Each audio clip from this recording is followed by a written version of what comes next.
topics on the radio. Shut up, it's Gaming Focused Audio.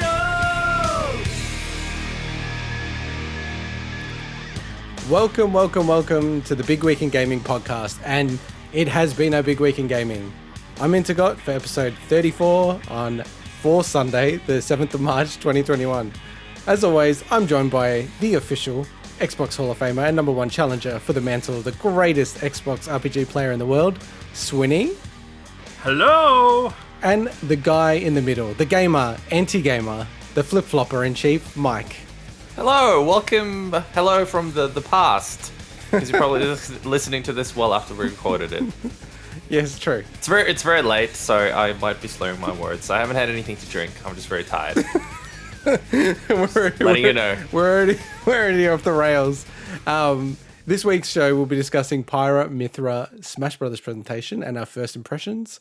More details on the upcoming quote-unquote Switch Pro. And our first Game of Some Other Year nominee special, looking at the groundbreaking 2011 game Minecraft. Minecraft? As always, we start with corrections. Last week, I think these are both me, we were inaccurate in saying that the PS Vita could play remote play with the PS5. You cannot do that. Not we, you were inaccurate. Don't drag us into this. Hey, I'll defend him. I'm the one that brought up the Vita in the first place. True, yeah. Fine, you two. So yeah, I have no part of this. So it is we, though. There's two people. Yeah, that's weird. All right, fine. I'm part of this too. And it's talking about we. Yeah. Oh! I like that segue. Oh wow! That struck me. Yes. Another thing that I said was that Joy-Cons are far less accurate than. Well, I think I said Wii Motion Plus, but I think I was also sort of saying Wiimote. But then I actually researched it afterwards. And in many, if not most scenarios, the Joy-Cons are actually more accurate than the Wiimote, even the Wii Motion Plus. I did some research as well. I listened to last week's episode, and you said something along the lines of, I am never wrong. Well, suck on them apples. Well, we should have probably known that was the case because of 1-2 Switch and all the fancy stuff they did with that. Yeah, but that's true. It's not like a lot of motion in that. Like there is a bit, but I don't know. I was really surprised to find out. Like, and I was looking at all these test comparison videos. I actually think with Skyward Sword, I'll give it a crack. Like playing it with motion, especially now that I'm getting my special edition Skyward Sword Joy-Cons that you must buy, Mike. You must buy them. Sure. So that's it for corrections. One new thing that I've added to the start of the show is just the community spotlight. So first, I did enjoy the comment from Darren Seath, one of our big wiggers, who commented that Swinny still has no face cam. Can you explain this situation? Explain yourself, Swinny. This is for the YouTube video. I'm doing it for everyone's safety. That's all I can say. Once this mug is unleashed, there's no going back. Hell is upon the podcast. No, in serious nature, I've just been waiting, just moving to a new place soon, and we knew that, and basically I've just been like, okay, I'm not going to go and buy a whole bunch of stuff for us to then set up, how we want to until I know exactly what that place is. So watch this space so you can watch this face. Oh, watch this space. Oh, I like he's full of awesome one-liners and puns this evening. I know. We should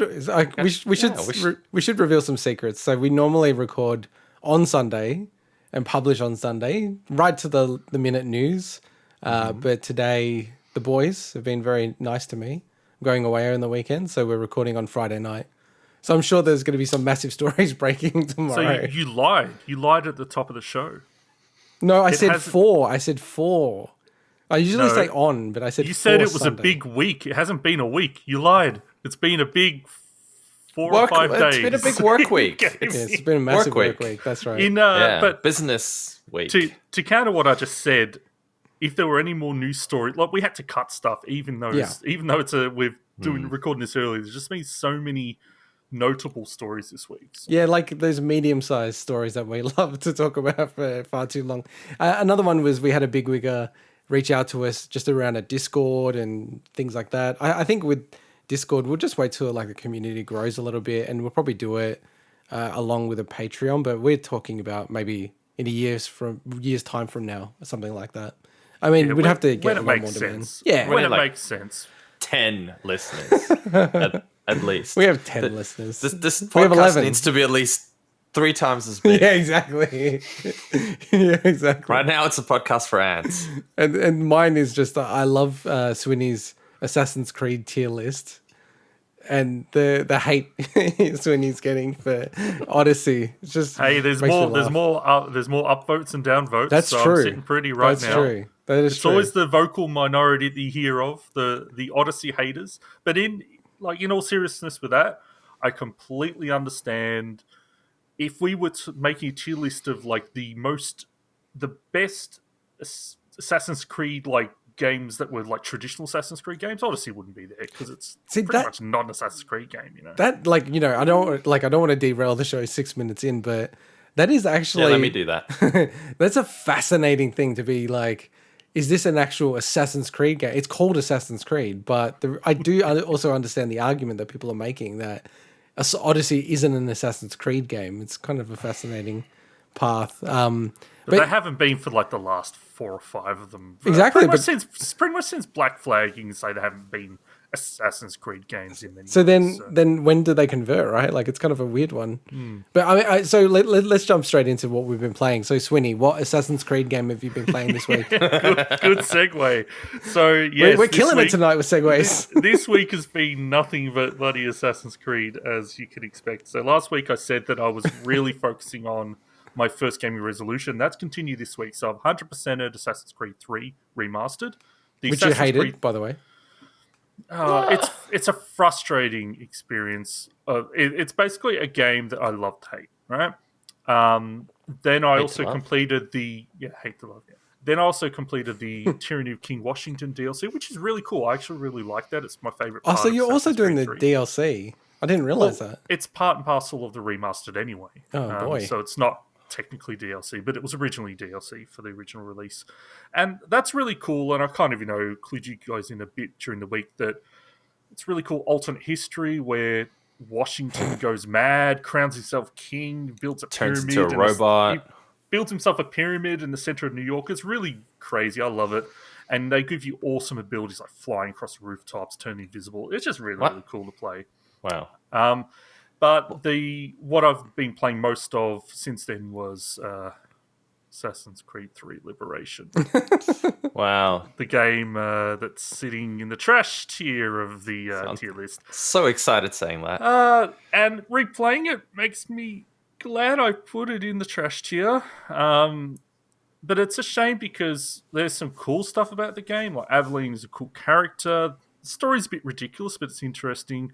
The way they tied into Assassin's Creed 3 is pretty forced, but I mean, it's got the Persona costume mechanic is actually really cool. So, Mike, you may know this, but I know Integot, you wouldn't know, where you've essentially got 3 personas you can swap between in different changing closets. So you swap between like the lady persona, the assassin persona, and the slave persona.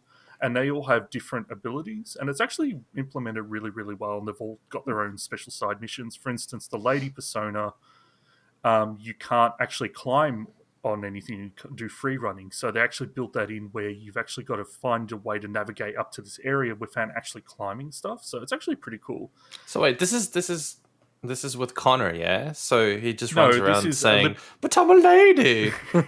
You clearly missed where I said Aveline is a cool character. Oh, right, okay. But look, and the problem I have with the game is just the controls are just the worst they've ever been in, I guess, a main line. And it's like cool, you're running through the trees and everything, but once you get stuck, the game just kind of just goes haywire, and Aveline just stands there like a tool not moving, and you like move, and she just doesn't do anything. It's like the game was missing. So wait, it's worse than the titles before it? Yeah. Now to give this game a lot of credit, this was originally a PlayStation Vita game, right? So it would have been a real achievement to see it running on that platform. but the problem is when you bring it to modern consoles or consoles in general, you can't avoid that. So I'll finish that this week. I'm pumped to jump into Rogue Remastered next, and a certain game that's come out today. A new Kemco RPG was released today. So I'm going to be playing that this week. Oh, the punishment continues. And I'll probably have that completed by the time we speak next time. I like Mike and I's eyes both simultaneously raised. Like, whoa, new game. You're going to go out of your wheelhouse. It's like a new Kemco game. You need to create a Kemco fanzine. Speaking of new game, there was a new demo that I believe you played this week. Did you not? I didn't really get far enough into it to want to talk to it. But you played it, right? I played what would be essentially imagine... okay, so it was Outriders, right? The new Square Enix People Can Fly game. That was on my list of most anticipated. Oh, really? But the problem with that demo that they give you is they send you through all the boring story stuff at the start, and the problem is for a demo you just want to get a taste of what the game's like. Yeah, there was a bit of that. It's like forcing everyone to sit through the intro of Skyrim just to experience what Skyrim is. Here's the thing though, right? Like, because I played the demo as well, and I was hoping you would talk to it, not me. I'm not going to talk at length because I let's segue played as to much you. as you did. But I did actually try to look at the cutscenes. I skipped maybe the first two, and then I went, hang on a minute, there might be something to this story. Did you get past the bridge? I got there. I believe there was like a bridgey kind of thing. I'm not going to spoil anything, and yes, I did get past it. So the actual story doesn't seem half bad. It's very Mass Effect Andromeda inspired. The setup seems cool. It seems cool. The location seems cool. Lore seems cool. There's a particular part in the intro before you actually get to, I guess, play the game properly and shoot stuff properly. Because there's a bit of shooting, and then there's a bit of a cutscene, and then there's a bit more shooting. The setup there is really interesting, let's just say, as to when the game ends up being set. So worth downloading, worth checking out. I wasn't super impressed the very first time I started playing it, especially because the cutscenes, I could swear the cutscenes don't run at 60. No, they run at 30. It's really bizarre. They run at 30, but even though they seem to, I think, be real time, I can't tell. But it's weird. Are they? What kind of rendering are they? Are they like trying to be more cinematic, or does it kind of look like maybe it should that's be more why. in-game? Maybe they're trying to. Well, it kind of looks like it's in-game. That's the thing. It doesn't look like pre-rendered stuff. That's It's really confusing. I've heard a lot of people bring that up as a really awkward thing. It wouldn't surprise me if they actually fix that pretty early. Yeah, they might. But that's such an easy fix. Possibly. That's why I'm thinking possibly. I don't know. For PS5 and Xbox Series X, because the last gen they run at 30 anyway. So. Yeah, and once you start playing it, it's solid, and it's a very solid shooter. So grab it. Obviously, it's free. It's a demo. The only thing that we both struggled with is it wasn't available anywhere on the Xbox. We had to go through. I think you went through the website. I had to go through the app, download it through there, and then get it sent to my Xbox to install. I couldn't find it in the actual store anywhere, so that was a bit weird. But it's like a new game, right? Like the demo was new, yeah. It's weird. It's weird that they didn't. It can't go on Xbox. You couldn't if it's a new search game. for it. No, I mean, like, you couldn't search for it. You could search for it on the app, on the Xbox app, and that's where I found it. And then I installed it via the Xbox app, but I couldn't find it on the store on the actual Xbox, which is a bit weird. So what else have you been playing, Mike? I was saying, I have a feeling that's probably maybe just showing the Australian store, and for some reason, it's just not showing up. That's maybe something like that. Yeah. So what else? So I finished Mario Odyssey, which was excellent. And by the way, just for everyone listening, we are one of the other games that's in Game of Some Other Year is Mario 3D Land on the 3DS. Which I picked so up you've today. now completed a completely different Mario game, and you're not even a Mario fan. Okay, interesting. It's not that I'm not a Mario fan. I always thought the games were solid, and I played the original, back in NES days quite a bit. I just, to clarify... So yeah, how was Odyssey? I think Mario's awesome. I just think there's too much of it. Odyssey was fantastic. Yeah, really enjoyed it. I was actually... It became a bit of a competition between me and my girlfriend, because she started playing under her account, and... She'd get ahead, I'd get ahead, she'd get ahead, I'd get ahead, and then this is not stuck. After Dark stuff. But go on. No, this is all clean. Switch bedroom activities. Clean above board. Very, very much above board. We didn't actually try co-op though. But anyway, so and in the end, she got stuck right at the end, and I managed to on my save go past that bit, and she just watched me finish it, and then she never bothered finishing her version. This is such a timeless tale. The man finishing first, and then the lady just giving up. Hey, normally I try to do yeah. the Anyway, but anyway, I invited that. I should have shut up. You did. But go on. You're turning into me. This is crazy. It's weird. I know. The moment you gave me permission to be me, I stopped being me. Yeah, I know. I stopped swearing. I I started stopped swearing making every bad episode. jokes. Little did you know, it was just so he could unleash his own personality. And then blame it on you. And then blame it on me, exactly. The other thing is, in order to play a game of some other year, I gave L.A. Noire a crack, and I briefly spoke about it, I think last week. And I was, complaining about the fact that it's locked at 60. Sorry, it's locked at 30, even on PC, which I did on say. PC, which is really, you did. I thought, because I never pay attention. I thought you just meant consoles, including the latest gen consoles, because there wasn't a patch for it or something like that. Didn't realize it was PC. It's literally everything. You can have a 3090 and it's still 30 frames per second. It's still 30, and it looks horrendous on it. Actually, so what ended up happening is, got it on PC, bought it on PC because I didn't have a copy of that edition on PC. I'm like, this is all right. Found a copy on PS4, knowing I could try it on PS5. So I got a copy on PS4/5. And then I got a copy just now, today, on the Switch. So I've got like 3 copies of this bloody game. So at least I can review it properly. At least I can say, this is what it's like on this platform, that platform. Now, that's what people want to hear. We'll talk about it in depth, but all I can say is if you're going to get a copy of this game and you have a Switch, get the Switch version. Yeah. It's, strangely enough, in my opinion, the superior version so far. Well, yeah, we're both on the same page. I know that, Swinny, you're on the get it on Xbox Series X side of the fence, but... No, I'm not. You're putting words in my mouth. It feels better on the Switch. Having played it on the PS5, having played it on PC, it feels the best. And I think have you actually completed it yet? No, not yet. He's played about 1/3 on each of the platforms. So technically it's a completion. Not even that. And all I can say is I would suck at being a detective. Yeah, I'm so bad at that game, man. Really it's bad. Really hard. Yeah. Well, we'll talk about it in detail. I wasn't listening to the audio. I was just playing the game with no audio. That probably helps as well.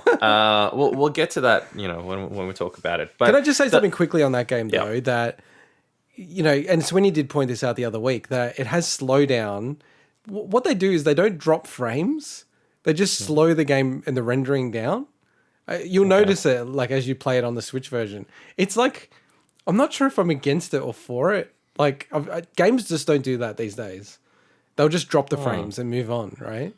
Thankfully, that's interesting. I haven't experienced it. Thankfully, the sequences where that would probably be an issue are fairly infrequent in L.A. Noire. So. It's only happened once in like 3 hours for me. Oh, that's fine. That's fine. It's just, you feel it straight away though, because it's just like you're going in slow motion. It's like very bizarre. Okay, that would be bizarre. But, yeah. But it still feels better, and I think that's because the 30 doesn't feel as bad on handheld Switch. Now, again, I don't know if you play it on a big screen, it might be a different story. You probably want to get the PS5 version, but if you're playing it handheld, it's just a better experience than playing it on PS5 on a big screen, personally. So the last thing that I played was one that came out of nowhere, and it's called Lair of the Clockwork God. It's... I don't even know how to describe this game. It's basically a point-and-click platformer adventure game. On what platform? This is on Switch as well. So it's... I won't review the full thing, because I think I'll do a mini review on it when I finish it. But it's really interesting. Okay. There's 2 characters in it, and one of them... And there's a lot of fourth wall breaking stuff. It's riddled with it. It's quite hilarious, actually. And one of the characters can only do platforming stuff, or stuff that traditionally platforming games do, like jump, double jump, all that stuff. They have no inventory and stuff like that. The second character has an inventory, but can't jump, can't do any of the traditional platforming stuff. They can only do point-and-click adventure stuff. And the puzzles become a mix of both, where you have to use the different characters to do particular things, and it's brilliant. And the dialogue is really, really good. It's probably a bit different, but it kind of, the way explaining it reminds me of The Cave, which was Double yeah. Fine. Yeah, I remember that. Oh, I forget if it was Ron Gilbert. I think it was Ron Gilbert. Pretty sure it was Ron Gilbert, yeah. Yeah, whereas that was different in the sense that it wasn't like, oh, one character has an inventory, one doesn't, but it was very much that kind of, that blend of point and click and platforming. So. Is it touch controls or? I've been using the joysticks. I've been using the like the joystick Joy-Cons. pointer control? Is it like that? Yeah, so use so obviously the platforming character is just normal controls like you would on any platformer. Oh, okay. But with the other character, so you switch between them whenever you want, and with the other character, you move with the stick, and then you interact with by holding down the up on the D-pad and stuff. Oh, okay. It's worth a shot. If you guys find it on special, it is an absolute hidden gem so far. Ooh. It's a really, really cool game. Yeah, really, really enjoy it. You're gonna be playing another game pretty soon, aren't you? I will be. Yeah. So I want. You're allowed to say it. You're allowed to say it. It's not embargoed. So it's not embargoed. Cool. So I got my hands on a copy of Harvest Moon, which I'll be reviewing. Very proud because it's the first time I'll ever do a review, a proper review. The latest Harvest Moon. The latest one, of course. Yeah, no, this is some GameCube one that I got my hands on. Just checking. There's quite a few Harvest Moons out there. That's just a couple. The latest one. Yeah, I know. God, that list was insane. So I do need to go through the list as well properly and get some history on it. Was it One World, is it called? Or Yeah, One World. Yeah. Now, I committed to doing that, but secretly I'm hoping I can just palm it off to my girlfriend. Well, I don't know if you should and be then saying take all the credit. Jesus. Is she going to be the one writing? No. Well, actually, maybe even let's that. back out of this. I'll get a team and write it. I'll just take all the credit. Talk about what I've been playing this week. I am kidding. I'm absolutely Change kidding. the subject. I have had a super busy week, family, work-wise, everything. So it's weird. I actually haven't played, I think, any games, but my son has. He's 3.5. Actually, so it's a problem if I outsource my games to my girlfriend, but it's not a problem if you outsource your games to your son. That's not the right review. Has he gotten further in Dark Souls than you have? Oh, it's pretty easy. I'm only up to Blighttown still. I was doing all this extra stuff around. Actually, did I play that this week? Maybe I played that this week. I was talking to you about it, Mike. I got back to the Undead Asylum right at the start of the game. Yeah, and you faced the...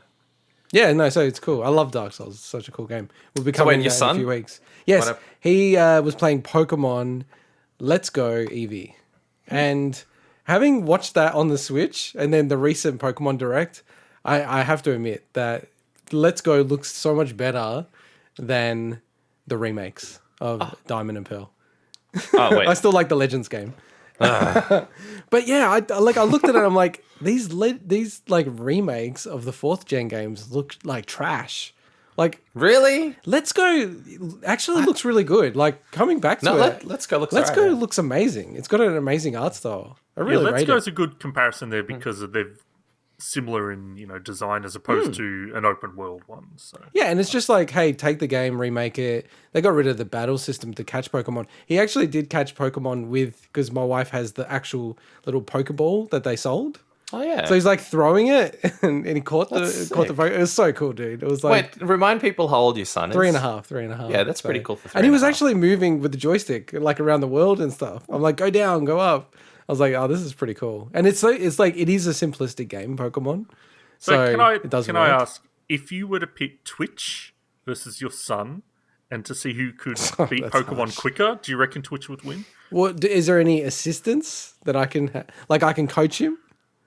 Yeah, like I can be his chat. Oh yeah, you can coach him, but you can't take control. You can't take control of it. I can't take control. I think he'd definitely beat Twitch. Okay. Like he's pretty good at like I go no, you know, point down, press the button, do that stuff, and then I start yelling at him. Nah, don't do that. I'm not like that. But yeah, no, it was really really cool. It was awesome actually. So cool. I guess his first game. I don't know. Can you call it his first game? I'm not sure. Yeah. Well, I'm not sure. I'll call it as like Pokemon Yellow. But yeah. So like, let's get into the show, and you can definitely tell that Swinny is manning the run sheet when we have our first item up first, which is Pyra and Mythra. We had the direct, or well, I don't even know what it's called. It's just like a deep dive presentation from Mr. Sakurai Presents. Beautiful.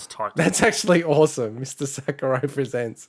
So we had the Smash director Masahiro Sakurai present deep dive into, and it was definitely a deep dive into Pyra and Mythra.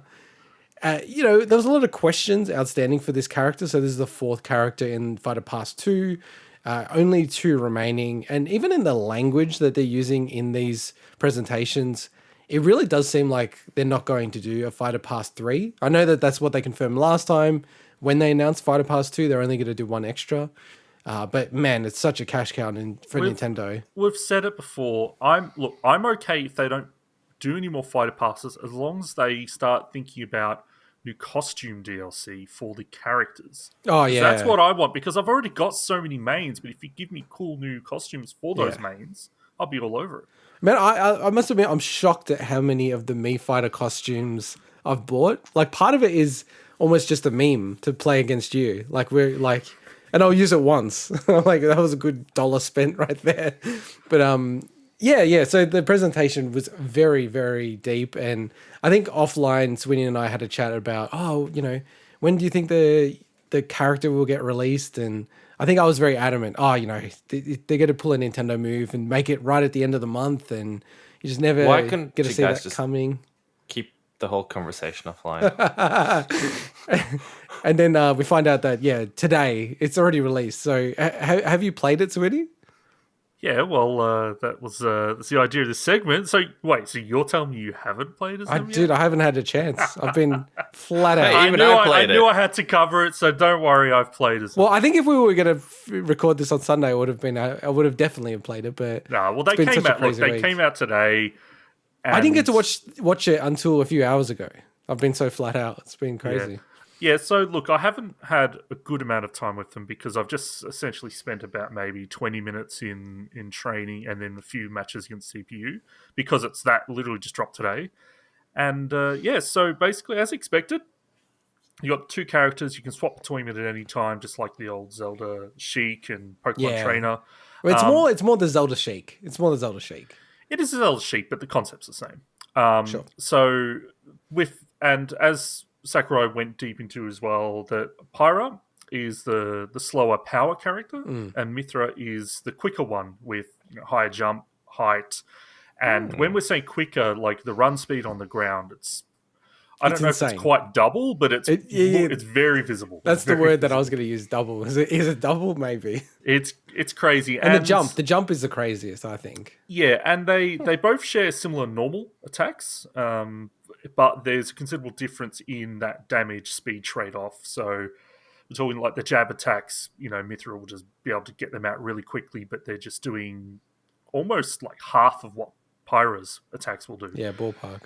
And playing them, it's weird. So I generally tend to play, like I used to be a Marth player back in Melee, so I was a very fast character, but nothing like Fox or anything. But recently, like I've been playing as Byleth, these pretty slow power characters. And yeah, it's interesting. I don't know how I feel about the characters just yet. They're obviously a very good character. Like when I say character, they're 2 characters, but they're the same character, if that makes sense. It is a very good character to the point where, like, I think that, just having the options that you've got, being able to swap between them, because you can swap between them in the air during recovery. Whoa, okay. You can like do a down tilt, launch them up in the air, swap to another character, and then do another up air with the other character. It's pretty wild the stuff you can do. Like I could see this character being like pretty up there in the character tiers if they're when people get really good. But it's like any new character. Oh, really though? Because like all the top tier people, they don't have slow characters. Well, that's the thing, is that's why, like when I was watching someone like Hungrybox, for instance, that they're playing around, and obviously it's day one, right? Yeah. But the ability to use Mythra to just to run around and do a lot of the movement stuff, and then use Pyra to do essentially finish the characters off at low percent is just like there's very few characters in Smash where you have that balance. Pokemon Trainer is one of them. but then Pokemon Trainer's got that's the reason why Pokemon Trainer's considered a pretty damn good character in the game. When you master them, they're just hard to master. Hey, just to go back to your point, Swinny, about Pyra and Mythra, they're the same character. It actually triggered something for me. It was, are they actually considered, from like a canon and chronology perspective, the same fighter or separate fighters? And they're considered separate fighters. So 79 and 80. Yeah, it's weird, but then I think they do that with the Pokemon. Yeah, they definitely do. But well, that makes sense though, because Charizard was its standalone character in Smash Bros. 4, like Smash 4. But I mean, before that in Brawl, it wasn't. Was it the evolution of Pikachu? Yeah, no, I don't disagree. But I think since they split it, you kind of evolution of Pikachu, Charizard. Mike, we said last week that somehow I'm the Pokemon expert over you. I think that just proves it. Even though I'm by no means Pokemon expert. Yeah, because just going to the characters, I don't know why, but I was kind of shocked that the characters are so similar. Like, I know there's the speed and the power, but I didn't think that that's how they'd play it. I, for whatever reason, thought the movesets would be quite unique between the characters. Well, the specials are quite different. That's true. So I mean, they're kind of like the same vibe, sort of, if that makes sense. Yeah, but I mean, the spacing, the mechanics are quite different. That's true. Like, that's they're both sword fighters, so they're both going to have kind of a play around that. Why? But yeah, like for instance, like the recovery, the up B of Pyra is just it's crap as a recovery move from what I've seen, but like from a power standpoint, is ridiculous. It's kind of like Ike or well, it reminds me of Crom. Yeah. If you get the wrong direction, you're screwed. Yeah, but I think it's for some reason it doesn't feel as easy to SD from what I've played. But hey, it's early days. I haven't played a real match against real people. Self-destruct SD. Yeah. And also, by the way, I was the master then when I played. Swinny's put like thousands of hours into Smash as a series. So, I mean, you not self-destructing is probably not that shocking. Well, but the first few times you play as Crom, you do, So yeah, I always do, because I love that move. But considerable difference in the unique special moves, and Mythra's dodge doubles as a slow-mo counter, kind of like Bayonetta's back with him as well. The stage is, I haven't played it on it yet, so I can only go off what Mr. Sakurai presented, but it's the Cloud Sea of Elrest, and I think we said when we talked about this last time, I do not know anything about Xenoblade Chronicles 2 or anything, so this is all based on what I've heard from this. But it's right from the start, like that character and stage. Okay, good. Like so it's kind of not going to spoil anything for you if you, well, I mean, on that, it was quite interesting that they actually blurred out Mike. So they censored some parts of Mr. Sakurai Presents, because it's like spoilers for Xenoblade Chronicles, and they actually have been criticized in the past for having certain things in the sort of presentation, because it's kind of like, oh, here's the final form. They do, like, I don't want to ruin it too much, but there's a big thing that happens in Fire Emblem Three Houses, the latest Fire Emblem game, and they basically just completely ruined it in Smash Brothers when they introduced Byleth. And I'm like, a lot of people were like, should they be saying about that? I mean, like. Just to quickly interject, I downloaded Destiny 2 for Series X, and it's exactly that thing. It put me into this part of the game that obviously must have been in the last DLC or something, where it spoiled this major part of the story. Oh, wow. I'm like, what? When the hell did that happen? Now I had to restart the whole character from scratch just to see what the heck happened to get to that point. Yeah, I'm still sore over getting that achievement. Anyway, now you have to play it. And it's an RPG, isn't it? So you have to play it. So alongside this deep dive, Sakurai also announced the 4 new Mii fighter costumes. Oh, and it also then, as meant that certain fighters won't be in it now. Like, including one that I thought would happen. Won't be in the costume or in the game? Well, no, let me explain, and I was going to explain this. So. No, but I just want to set it up. Because, there's only 2 left now, and it's like, I was pretty confident about one of them getting in. Yeah, one of the heavily, I guess, requested and, likely characters at the time to make it the Predator. The Predator would be Monster Hunter. Yeah. Just, a hunter or something. Just kind of the Predator, actually. Okay. So like Marvel vs. Capcom Infinite, where they had kind of like a generic Monster Hunter that, was representative of all the games. So that's pretty much been deconfirmed because the mini fighter game. costumes were like a hunter armor and helm and Rathalos armor and helm from Monster Hunter, as well as like a pelican or feline hat as well. And they also Whoa, wait! A hat made out of a cat. They killed a cat, skinned it, and well, if you watch the presentation, you know what it looked like, Mike. Oh, nasty. I have a cat. So it triggers me thinking about that. And the fourth one was Arthur's armor from Ghost and Goblin. So Arthur deconfirmed, although I don't think he was high up the. That was so cool, there. though. I actually like that. But the outfit, for whatever reason, doesn't trigger those nostalgic memories for me about playing Ghosts and Goblins. So I was like, I'm not going to buy that one. Yeah, but you've got issues now with the whole new Ghosts and Goblins, and you're scarred, and it's I haven't played screwed it, up to be your fair. memories and all sorts of I stuff. haven't played it. So I might have to play it. Just to put a wrapper on the character in general, my thoughts. Without playing real matches, it's hard to know exactly how I feel about them. Like, it wasn't immediately like, oh, this character's for me. I really love this moveset. Unlike, someone like Sephiroth. I do like the moves. I really love a lot of the aerials and neutral air and that. But I think having to manage swapping between the two is something that I have to just play with for a while and see if I like that or not. So I must admit, I kind of thought it was your type of character, but it would just be you stick as Pyra.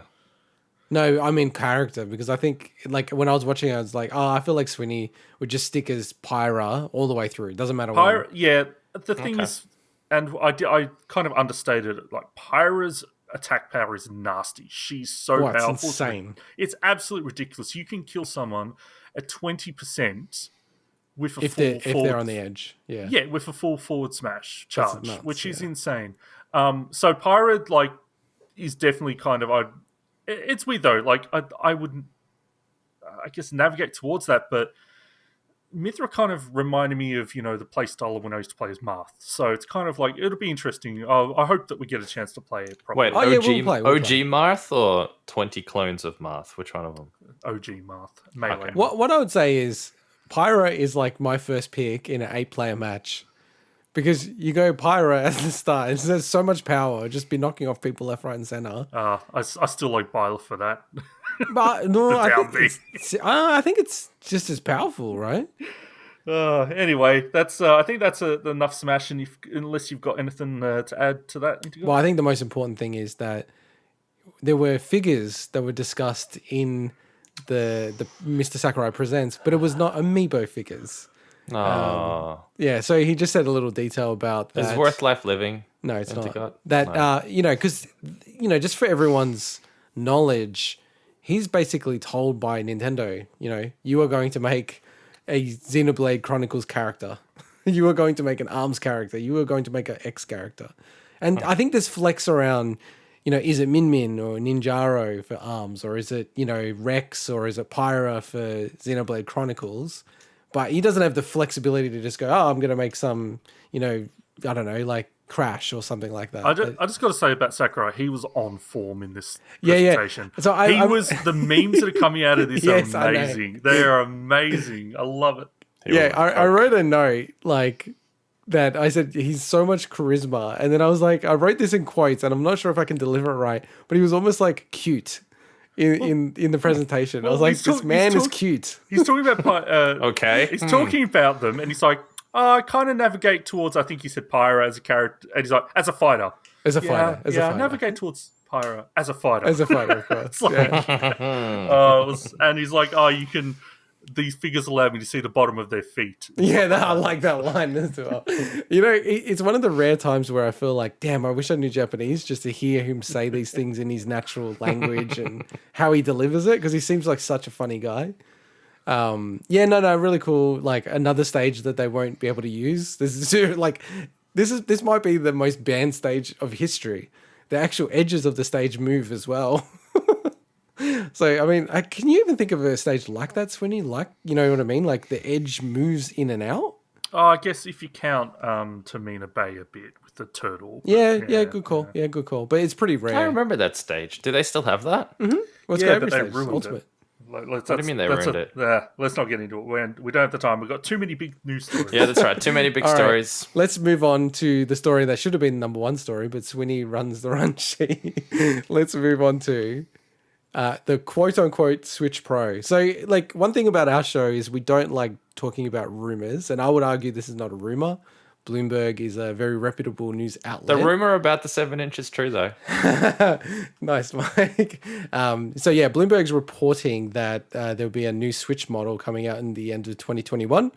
And, they must have confirmation through the supply chain that they've done a deal with Samsung to supply 7-inch OLED panels, which will run at a 720p resolution handheld. Interesting.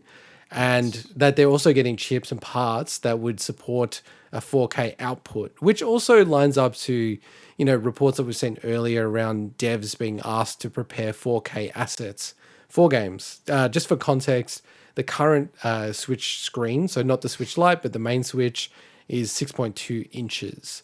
Recently Nintendo has said that they will not release a new model anytime soon, but, Nintendo's also said that, and then 2 weeks later announced the 2DS XL. So I'm not sure if you really can trust that.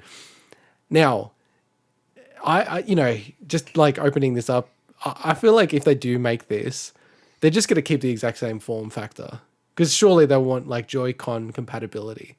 Is there any chance that they'd like change the shape of it, Mike? No, because you can fit 7 inches into it, right? Yes, you can. Yeah, 7 inches will fit in that space. I'm pretty sure 7 inches would fit in that space comfortably. No, maybe not comfortably. I think you have very little space on the sides, but it's good. You actually have less. You have less bezels. Yeah, you don't need the bezel. Who needs the bezel?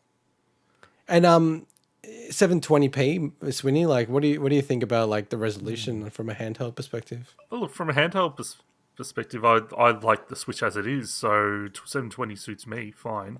My question is, who's out there pining for 4K output from the Switch? Yeah, like surely there's people with 4K TVs. Now we've talked about the horsepower of the Switch before, and it's struggling, especially with the lack thereof. Yeah, exactly. And a game like Monster Hunter Rise potentially getting a lot of benefit out of it. 4K is just not something. Like, I don't care about it in general, but I know that is important for a lot of people with the newer consoles, especially. Oh, yeah, 4K. But for the Switch, it just doesn't feel like... Well, what game is going to really... other than maybe... I could see a new Mario potentially doing well, because generally Mario games are always balanced well with the power requirements of the graphical fidelity. But like... Well, without something like DLSS, NVIDIA technology, which... I heard rumors about that. Are those purely rumors, or are they actually going to implement? No, so they're rumors. Like they're rumors. Okay, so they're pure rumors. Because without that, I don't know. How is that thing going to power a 4K display at 30 FPS even? Well, surely it's got to have some improvement there that we just don't know about. Yeah. Well, I mean, the question is, I actually love that they're doing 720p resolution for handheld, because I'm a huge advocate about people are obsessed about 4K and all these things. Then you ask them about the configuration of their house, and it just doesn't. They're not going to tell the difference. Like, if I swap their TV out for a 1080p panel, they wouldn't know. They wouldn't know. Absolutely can. I mean, okay. If you're close, if you're close, dude. No, but even from a distance, I can. I've got both. I have one TV in my bedroom, and I sit it's about just not the true. same distance. It's just not true. Totally true.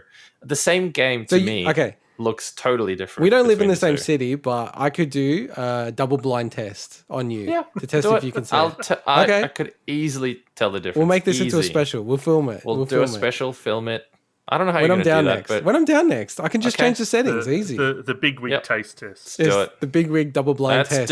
Let's do it. I won't know what it is. You won't know what it is. I'll record it so that, I'll know what it is. This is like saying I can't tell the difference between Pepsi Max and Coke. I can totally tell the difference. I can tell the difference between that. You can't tell the difference between the same thing. I absolutely can. Anyway, like, so 720p, I think it's actually a little bit brave of them in a way, because, there's a lot of people that are really annoyed about the fact that it's 720p, but I really don't think you could notice the difference that much. On a handheld, it's fine. You don't... It'd be nice to have like 1080p, but... But it wouldn't though, because it's like you got to sacrifice frame rate. I don't Yeah, want to sacrifice frame rate. I remember when the Retina displays came out on the iPhones, and you were actually pretty impressed by it.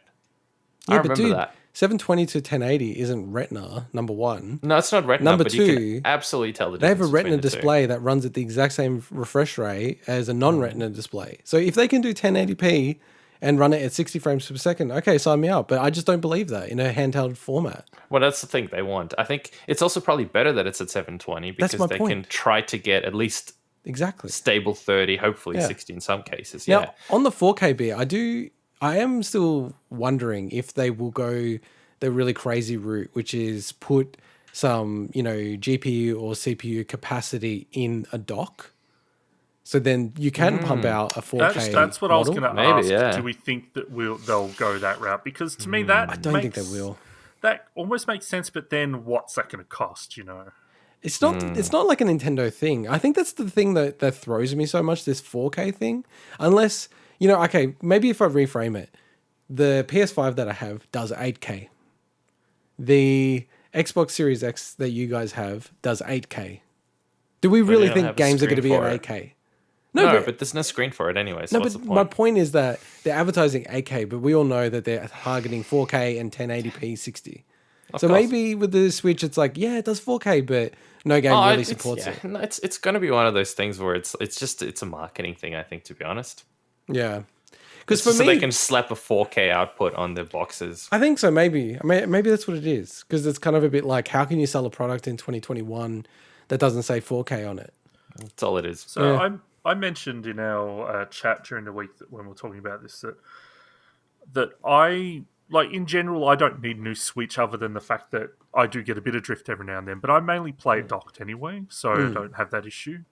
But the problem with me is that when I play Switch handheld, I get a lot of pain in my arms actually holding it up. So that's why the fact that if this is actually going to be heavier, that's why it makes me even less interested, because I'm already struggling with the Switch as it is. So. I am going to review, hopefully next week or the week after that, a product that might help you with that.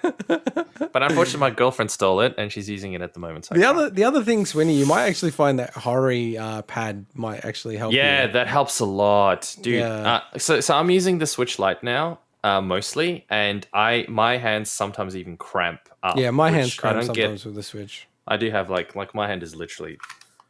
there's an awesome video. His hand's almost the size of a Switch Lite. God, do you guys remember the original Nintendo DS, the fat Nintendo DS? And when you first started playing that, you got your hands cramped up so much until you got used to it. It was like that, yeah. Oh, it's actually so. Yeah. So, Swinny, you're not going to get it. I should call out that it's also the 4-year anniversary of the Switch, so that was on the 3rd of March. I actually bought my Switch on day one. I was lucky enough to get one. Okay. And with Breath of the Wild, one of their greatest games of all time. Even Swinny mentioned that recently this week. I am in desperate need of a new Switch, and I was close to getting the red and blue one. Oh, you mean one of these? Yeah, the one that you've got. You should get the Monster Hunter one, man. Oh, I was so tempted, dude. But you know what I don't like about it? That it comes with the game, and it's when you price it in, it's ridiculous. The games are ridiculous in the price point. But you said you paid for the uniqueness of the console. Sorry, I missed what you said, Swinny. You said, I thought you were going to get that game anyway. Oh, 100% going to get that game, but I'm not going to pay full retail price for the game. I'll get a special. And then some. Yeah. So I'll go to JB or whoever's got it on sale, and I'll get a discounted gift card as well to get another 3 or 4% off. Work all the angles. Whereas if you get the bundle one, it effectively means the game's $120 or something. It's crazy. About that pretty much. It's crazy. Here's how I think it's going to pan out for me, right? The Pro's going to come out. You're going to buy it. We know that. I know I'm going to buy it. Xbox Series X, and you didn't open it until the other day. Yeah, I'd be lying to myself if I said I wasn't going to buy it. Of course you're going to buy it. And I spent a wonderful 5 hours staring at the dashboard of the Series X. Because I couldn't play anything. Which is the same dashboard as 80 gig the downloads, Xbox One X. Which is exactly, but it runs nice. It runs much nicer. So I reckon I spent about 10 minutes just sitting there pressing the buttons to go from left to right. Because I was telling you guys that, I don't know if you noticed, if you've got at least a stereo sound, you Oh, can actually hear it go from left to right as you're going through the menu. No. My prediction is that come November when the Pro comes out, this stupid thing's still going to be in its box, and I'm just going to take it back to Wait, you haven't opened it? No, I haven't yet. I'm going to slap it on the counter, and I'm going to go... the red and blue Switch. I would like to trade this in for the Pro, please. Let me step back a second, right? Wait, my girlfriend's using the Switch all the time. Oh, yeah, I know how great would it be if I had this... Another Switch that's sitting in a box right next to me. I'm also thinking, wait, stop. It's the same game I want to play. You bought the Series X and the red and blue Switch, and you didn't open the Series X until the other day, and you still haven't opened the red and blue Switch. Amazing. No. Is it amazing, or is it kind of expected for me at this stage? It's alarming. Honestly, so if anyone's listening, I know I'm an entitled little prick that has these things. I only got this one because I traded my old one. Sorry. Yeah, I did. Just got that. But no, that's my prediction. I'm not even going to open it up. I'm just going to slap it on EB Games on their table and say, I'd like to trade this in for Switch Pro. The Pro, please. But they don't give you any extra money for the special $300. They don't give you any extra money for unopened, mint condition, never been opened either. Sell it to me for whatever they're going to sell it to you. I'll give you an extra 10%. All jokes aside, I will absolutely open this, especially if my girlfriend keeps using this. So just quickly, so Swinny's not going to buy it. You are, I am. Yeah, totally I am. I actually feel like, I know that they're reporting it's 2021. I feel like it won't come out this year. I just get a sense it's probably early next year because they're talking about they're going to have 1 million displays, so OLED displays per month. Like the Switch is selling 1 million per month, insane numbers. Yeah, like it is, that's not gonna. It's selling crazy numbers, like 20 million a year. So how the hell are they? Well, I feel like it's not like. I think they'll drop the price on the existing ones, I would imagine. I don't know about that. I don't know about that. No, I think they'll drop them a little. Maybe you reckon they'll keep it the same, and then this one's going to end up being like 700 or something? Nintendo maintained the price of the Game Boy for years and years and years. Yeah, but they didn't have a Game Boy Pro. True. Nintendo, you know Nintendo. We'll see. Well, they kind of did have a Game Boy Pro, but that's a different story. Yeah, I know. And that's the other thing. I don't think it's going to be like a Switch Pro. I just think it's going to be a Switch 1.3. You reckon it'll be a replacement? No, like a Switch 1.3. I think it's only like going to be a marginal increase. It's not going to be like, But it'll be an SKU complete replacement, you mean? It's not going to be alongside? No. I'm saying when I say Switch Pro, like when you look at the PS4 Pro, it was quite a step up. I don't think it's going to be anywhere of that order of step up. Yeah. Okay. Yep. Yeah. All right, awesome. Let's move on to our next story. Epic Games has acquired Mediatonic. So Mediatonic are the company that released the very big hit. I'm just reading this from the script directly. Mega hit Pigeon Dating Simulator. Oh, yeah. Heartful Boyfriend. Heartful Boyfriend. They also released a little game called Fall Guys that no one plays anymore. Less well known compared to Heartful Boyfriend. No pigeon dating that I'm aware of. I actually read this beforehand. I'm like, you're a bastard. You're trying to like catch me out on the day. Yeah, so Fall Guys is quite interesting actually if you look at Mediatonic because as a company, so just like forgetting the Fortitude games and just looking at Mediatonic because both were bought out, but Mediatonic, they actually have all these little units. They go off and create like ideas and try to release games from there. So it wasn't like all of Mediatonic are actually working on Fall Guys. And they themselves, they did all these estimations on how popular Fall Guys could have been. And they were in the room and they're like, how many people do we think is going to play it? Whatever it was, right? And then someone was like, okay, now we have to say, what's the craziest number? And then they landed on it was like 8 times the number that they thought it would be. And they're like, that's crazy. No way that many people are going to play Fall Guys. And it ended up being like 30 times the 8 times number. Like it was just like so astronomical in terms of like popularity. But the game actually has sort of, waned quite a lot. Same as Among Us. It's crazy to me because we actually covered when, from my understanding, when Fall Guys was revealed or at least. Yeah, and we were kind of like, what is this game? Yeah, it's like, that looks neat. And it was part of the Devolver Digital like not E3 event that they had. Yeah, that's and right. Yeah. It's like, oh yeah, that looks cool, but it's a battle royale. We're like, oh, but they need a community, and it's like, who knows, it'll take off. And then, to be fair, I think you were actually saying, like something along the lines. It's kind of like it needs to be like a Rocket League. Like I remember because I wasn't that hot on it, and from memory, you were a bit more like, if it gets a good start, then it might be all right. So.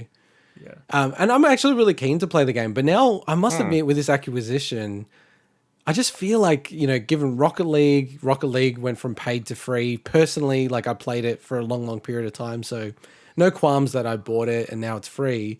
But I haven't bought Fall Guys. I didn't get it for free as part of PlayStation Plus. I kind of don't want to buy Fall Guys now because I feel like it's inevitable it's going to go free. But it did take a while for Rocket League to go free to play, even after the acquisition. Yeah.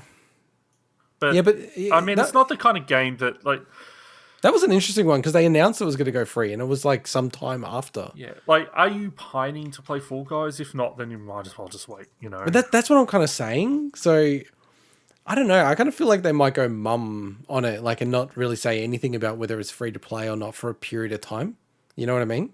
Yeah. Because I feel like it would just really not sell. But then again, I don't think people pay as much attention to, games news as we do. So maybe people just see it on the Switch and go, oh, that game. Yeah, cool. It's on Switch. I'll buy it. Almost certainly that's what's going to happen. So, but I think this is cool because, I'm not a hater of Epic. I know a lot of people are. But I just think it's a really good opportunity to throw a lot of devs behind the game. And I actually think the game could be really enhanced just by, way more things to do, more levels, maps, all that kind of stuff. That's the biggest criticism I keep hearing about this game. It's just sort of more of the same stuff. So Mediatonic also... What are you laughing about, Mike? Mike's laughing. No, I'm just thinking about Fall Guys. Oh, okay. Oh, yeah, that's what he's thinking about. Mediatonic also developed the critically acclaimed blockbuster hit Gears Pop. And did they? Does that mean what do you mean? What was that, Mike? Gears Pop. What's that about? Do you remember Gears of War Funko Pop game? No. You don't remember E3 where you hear the chainsaw coming through the wall, and a lot of people don't know about this game, Swinny. No, but that's weird. But you don't remember the E3 conference, Xbox conference, where everyone's like, Gears of War Funko Pop as he goes through the wall. It was one of the weirdest announcements. No, it's strange. I don't. I played probably every Gears of War ever. Anyway, clearly you don't remember the E3 conferences as well. But my point with that is, I wonder if that means that then we're going to start getting a Fortnite Funko Pop game or something.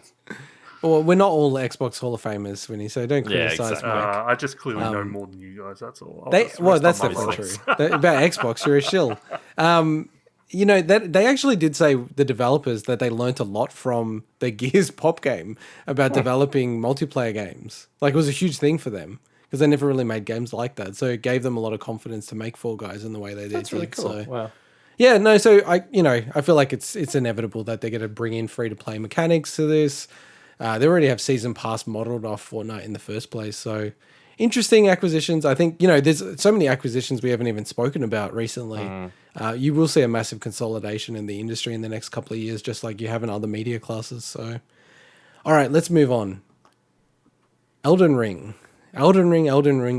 I can't believe we are finally talking about Elden Ring. The last, really almost even information, because there's only been a few cryptic tweets, and I like the Mike is written stuff in the run sheet, real professional. Was the fact that in 2019, as part of the Microsoft E3 presentation, they actually showed the trailer for Elden Ring, and a trailer. And by the way, we just flag, we're not going to talk about the contents of the trailer. I don't think, Swinny, you definitely haven't seen it, and Mike, you've seen only little snippets of it, right? I think I saw most of it. Oh, okay. I'm just more a trailer. A few segments of the trailer has been leaked in various forums and is making its way around the grounds. And then it also spurred on some outlets to talk about it coming in the Xbox event, supposedly in March or even as part of E3, which I loved how Aaron Greenberg on Twitter, who's the head of marketing for Xbox, just shot it down instantly. And Swinny, from memory, I thought that was actually about June as well, like March. E3 period of time for Elden Ring and Microsoft. As in the I thought that was the March event that they've got. That was rumored the end. Yeah, there's a rumored March event that's happening about Bethesda and things like that. Yeah, I don't like any kind of leaks in general, but this one stings the most because this is a game that, as you said, we haven't seen anything from. It's probably one of the most, it is easily, obviously, one of the most highly anticipated games by the industry in general, but it's personally the most highly anticipated game by myself, and I think same, Mike, that you didn't think it was dropping this year. That's why it didn't make your list. But Mike said it would be number one if it comes out this year. And we pretty much all had it pretty much almost unanimously as one. Yeah, and I don't want to see my first impression as some dodgy pirated clip, So I actually didn't want to even cover this as a story, but I think Integot, you said that you just wanted to talk, I guess, a bit about how this kind of stuff could happen and things like that. Well, yeah, we're not going to cover what is in the trailer. I watched it. I felt like I should watch it for the show's purposes. I wouldn't have watched it otherwise, but don't want to spoil anything about it. Well, I mean, there's a few data points going out there. So Bandai Namco, who are publishing the game, they registered some weird name like Bandai Namco Live or something like that. Okay. So it seems like they're going to do their own direct type thing. But then there's lots of, discussion from journalists, and, none of them gone fully on the record, but it does seem like this game is going through massive development hell. And I kind of wonder, are people putting this game out there themselves? Because they're sort of a bit like, we're ready to show this game, but they don't want to show it. And I can kind of understand the professional frustration if higher ups are like, no, let's... we're not going to show anything. Like, maybe we'll wait next year or something like that. Like, if you've been slaving on something, you'd be like, I think some people just say, stuff it. I'm just going to, send this to, friends that I have. And well, the only thing I can think of is, I think it's Dark Souls 3, we started seeing some blurry screenshots leak out, I think, before we'd seen the full proper trailer of that at the time. So it's kind of happened before. I can't remember if anything happened with Bloodborne at all. I think Bloodborne, I think we saw the reveal trailer first before we started seeing anything. But I think Dark Souls 3, we did see some screenshots. So it's just, this is... I want this game to wow me. And yeah. So I get that. Don't watch the trailer. I don't know if they haven't said much about it because they're having issues with what they're trying to achieve, and it's not up to the standard that they want it to be before they can actually show something, or other reasons, because I don't know, they don't want to show anything until it's close to completion. Yeah, going the Nintendo route of basically announcing it 2 months before launch. There's no release date or anything, so there's there isn't. So it's not like it's just the game could be taking a while because this is the most ambitious title they've ever tried to develop. And just quickly, this game, to your point before, Swinny, for gamers, this is the number one game. Not even close. This is the new Cyberpunk in terms of the it's got that hype, yeah. It's got that hype now, yeah. And given how much of a launch flop, let me say it like that, launch flop Cyberpunk was, and it kind of has really spooked the industry. You've even got the head of Sony referencing it. And, seeing studios delay, I feel like much more aggressively than they ever have in the past. I see this game and I'm like, man, is this game even going to come out next year? I don't know. You never know, man. You never know. See, so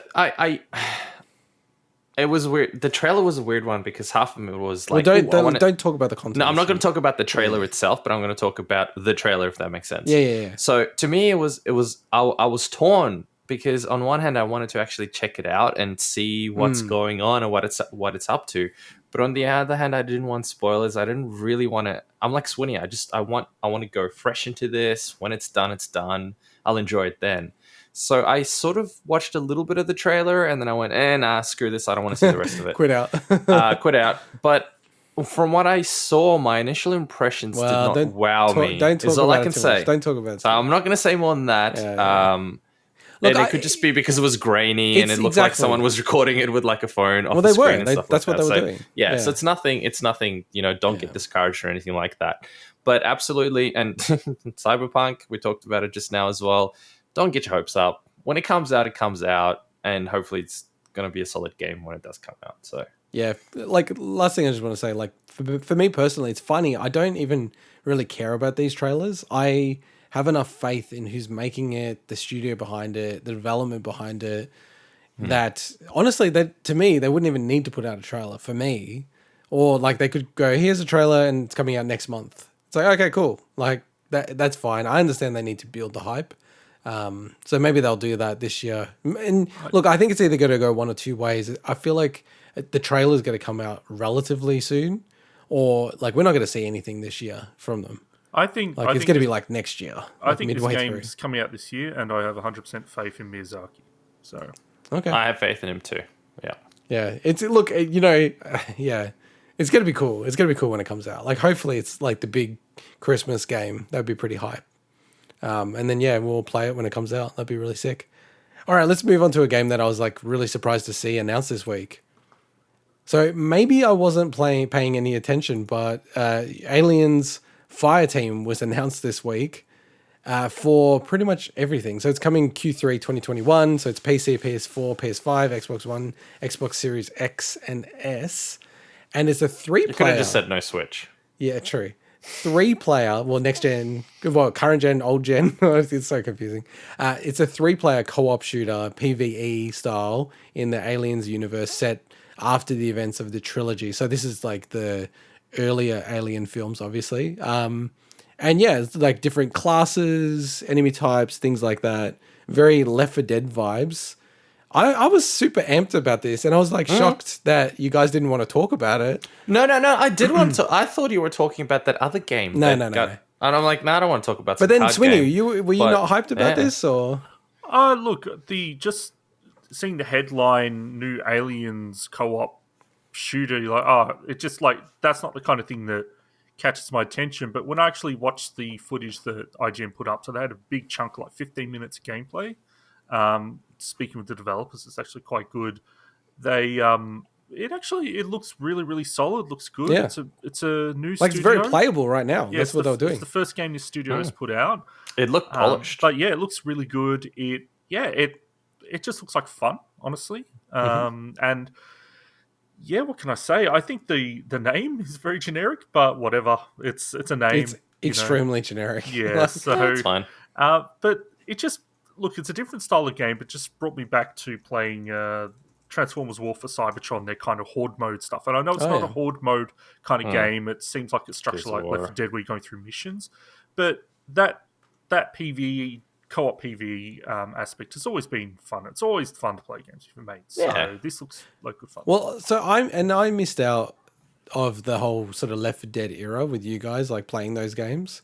And I saw this game, and then I found out that it's a 3-player co-op game. I'm like, they're obviously bigwiggers. These absolutely. devs. But is it cross-platform? Well, cross-platform, I feel like that's now really... People are shocked when it's not cross-platform. But it might not be, but I'd be really annoyed if it's not. I'd be super annoyed. You might have to get a Series X. Sorry. No, never. Games that tend to be cross-platform these days are the larger ones with, like your battle royales and stuff. Yeah. Not so much your 3-player. What about this games. one? Yeah, I don't think that's true. Was. I think a lot of games, like smaller studios, are making cross-platform games as well. But I'm saying in general, that's the kind of history with a lot of those titles are generally the ones with a lot more online presence. But logically, it actually makes so much more sense if you have a smaller game to make it cross-platform, right? Oh, why? Because you have a smaller player base, so by making it cross-platform, you're actually essentially that's creating a bigger base. Economically, they're way more incentive to do that than I don't think not do it. I don't get the impression player base is much of an issue for this style of game because it's 3-player co-op. It's not like dude. I can explain how it 100% is because you guys will want to play it on the Series X. I have zero interest in ever getting a Series X. No, I'm not saying cross-platform. I'm saying you said player base. I said I don't think player base is like an issue for 3-player games. But I mean, player base is also like 3 of us, right? Yeah. So, like, I don't know. I think you definitely want to have it cross-platform because there might be. I won't get this if you guys don't want to play it on PC. I'm all for cross-platform. That's not what I'm saying. I'm all for Aliens. Yeah, so... no, I'm really looking forward to it. I just hope it's not a full price game. Like, I'd kind of almost be shocked if it is. But you never know. It would have to. I reckon it would have to have some sort of single player campaign in it as well to justify anything close to that. There's few games that I can think of that are. Actually, no, really. I'm struggling to think of a game that's only multiplayer that is priced at a full $60 slash $100 Australian. Do we know who's publishing? I couldn't actually see who. No, I couldn't even really find that much about the devs and everything like that. Yeah. Is it Gearbox? No, it's not Gearbox. But, well, and can I just ask, like, I know, I was having a go at. Did this game literally just come out of nowhere? Like, I feel like I had nothing, knew nothing about this game. There's been talk about an Aliens multiplayer game for a while, bubbling around. I can't say 100% if this is exactly what I was talking about, but yeah, I'm just looking. There's no, at least on the Wikipedia page, obviously it's a brand new Wikipedia page. There's no publisher listed currently, so. Yeah, this game came out of nowhere. This game, like, I swear, I've never heard anything about this game. It kind of did. And that's why when I checked it this week, and I'm like, what? Like, there's an Aliens 3-player co-op totally game. I'm like, this is awesome. I wonder if that's so. I joked around just before about colonial Marines. Yeah. Dude, I'm dyslexic, I swear. Earlier today, I'm not sure if that's dyslexia, when we were go on. Well, when we were talking earlier just before, I'm pretty sure I said is worth life living.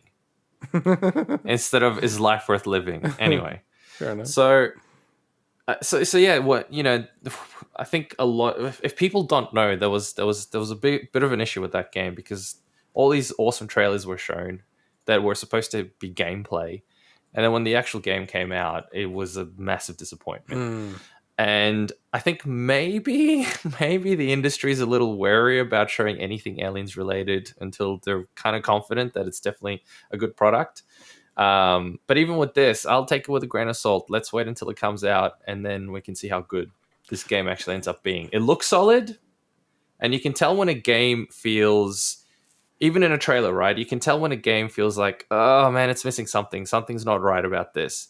This one actually felt all right. Everything that I saw was, this feels good. It feels like it's a pretty polished experience so far. Well, I think to address that though, Mike, I think that's very much why the reason you probably haven't heard that much about it, number one, until they had a lot to show. And then also they actually, what's the guy's name? Ryan McCaffrey from IGN. Very good guy, like huge Xbox fan, runs the Xbox podcast over there. Yeah. He played 25 minutes, like full, like a first full mission or something like that with a couple of the devs. So you know what I mean? Like that's the game. The alpha version it looks really good. Yeah, it looked really good as well. Yeah, awesome. Like I like the way it looked. I think you said the same, Swinny. Yeah. And we're all like big fans of the aesthetic and Geiger. Yeah, dude, so. Huge fan. Huge fan. Yeah.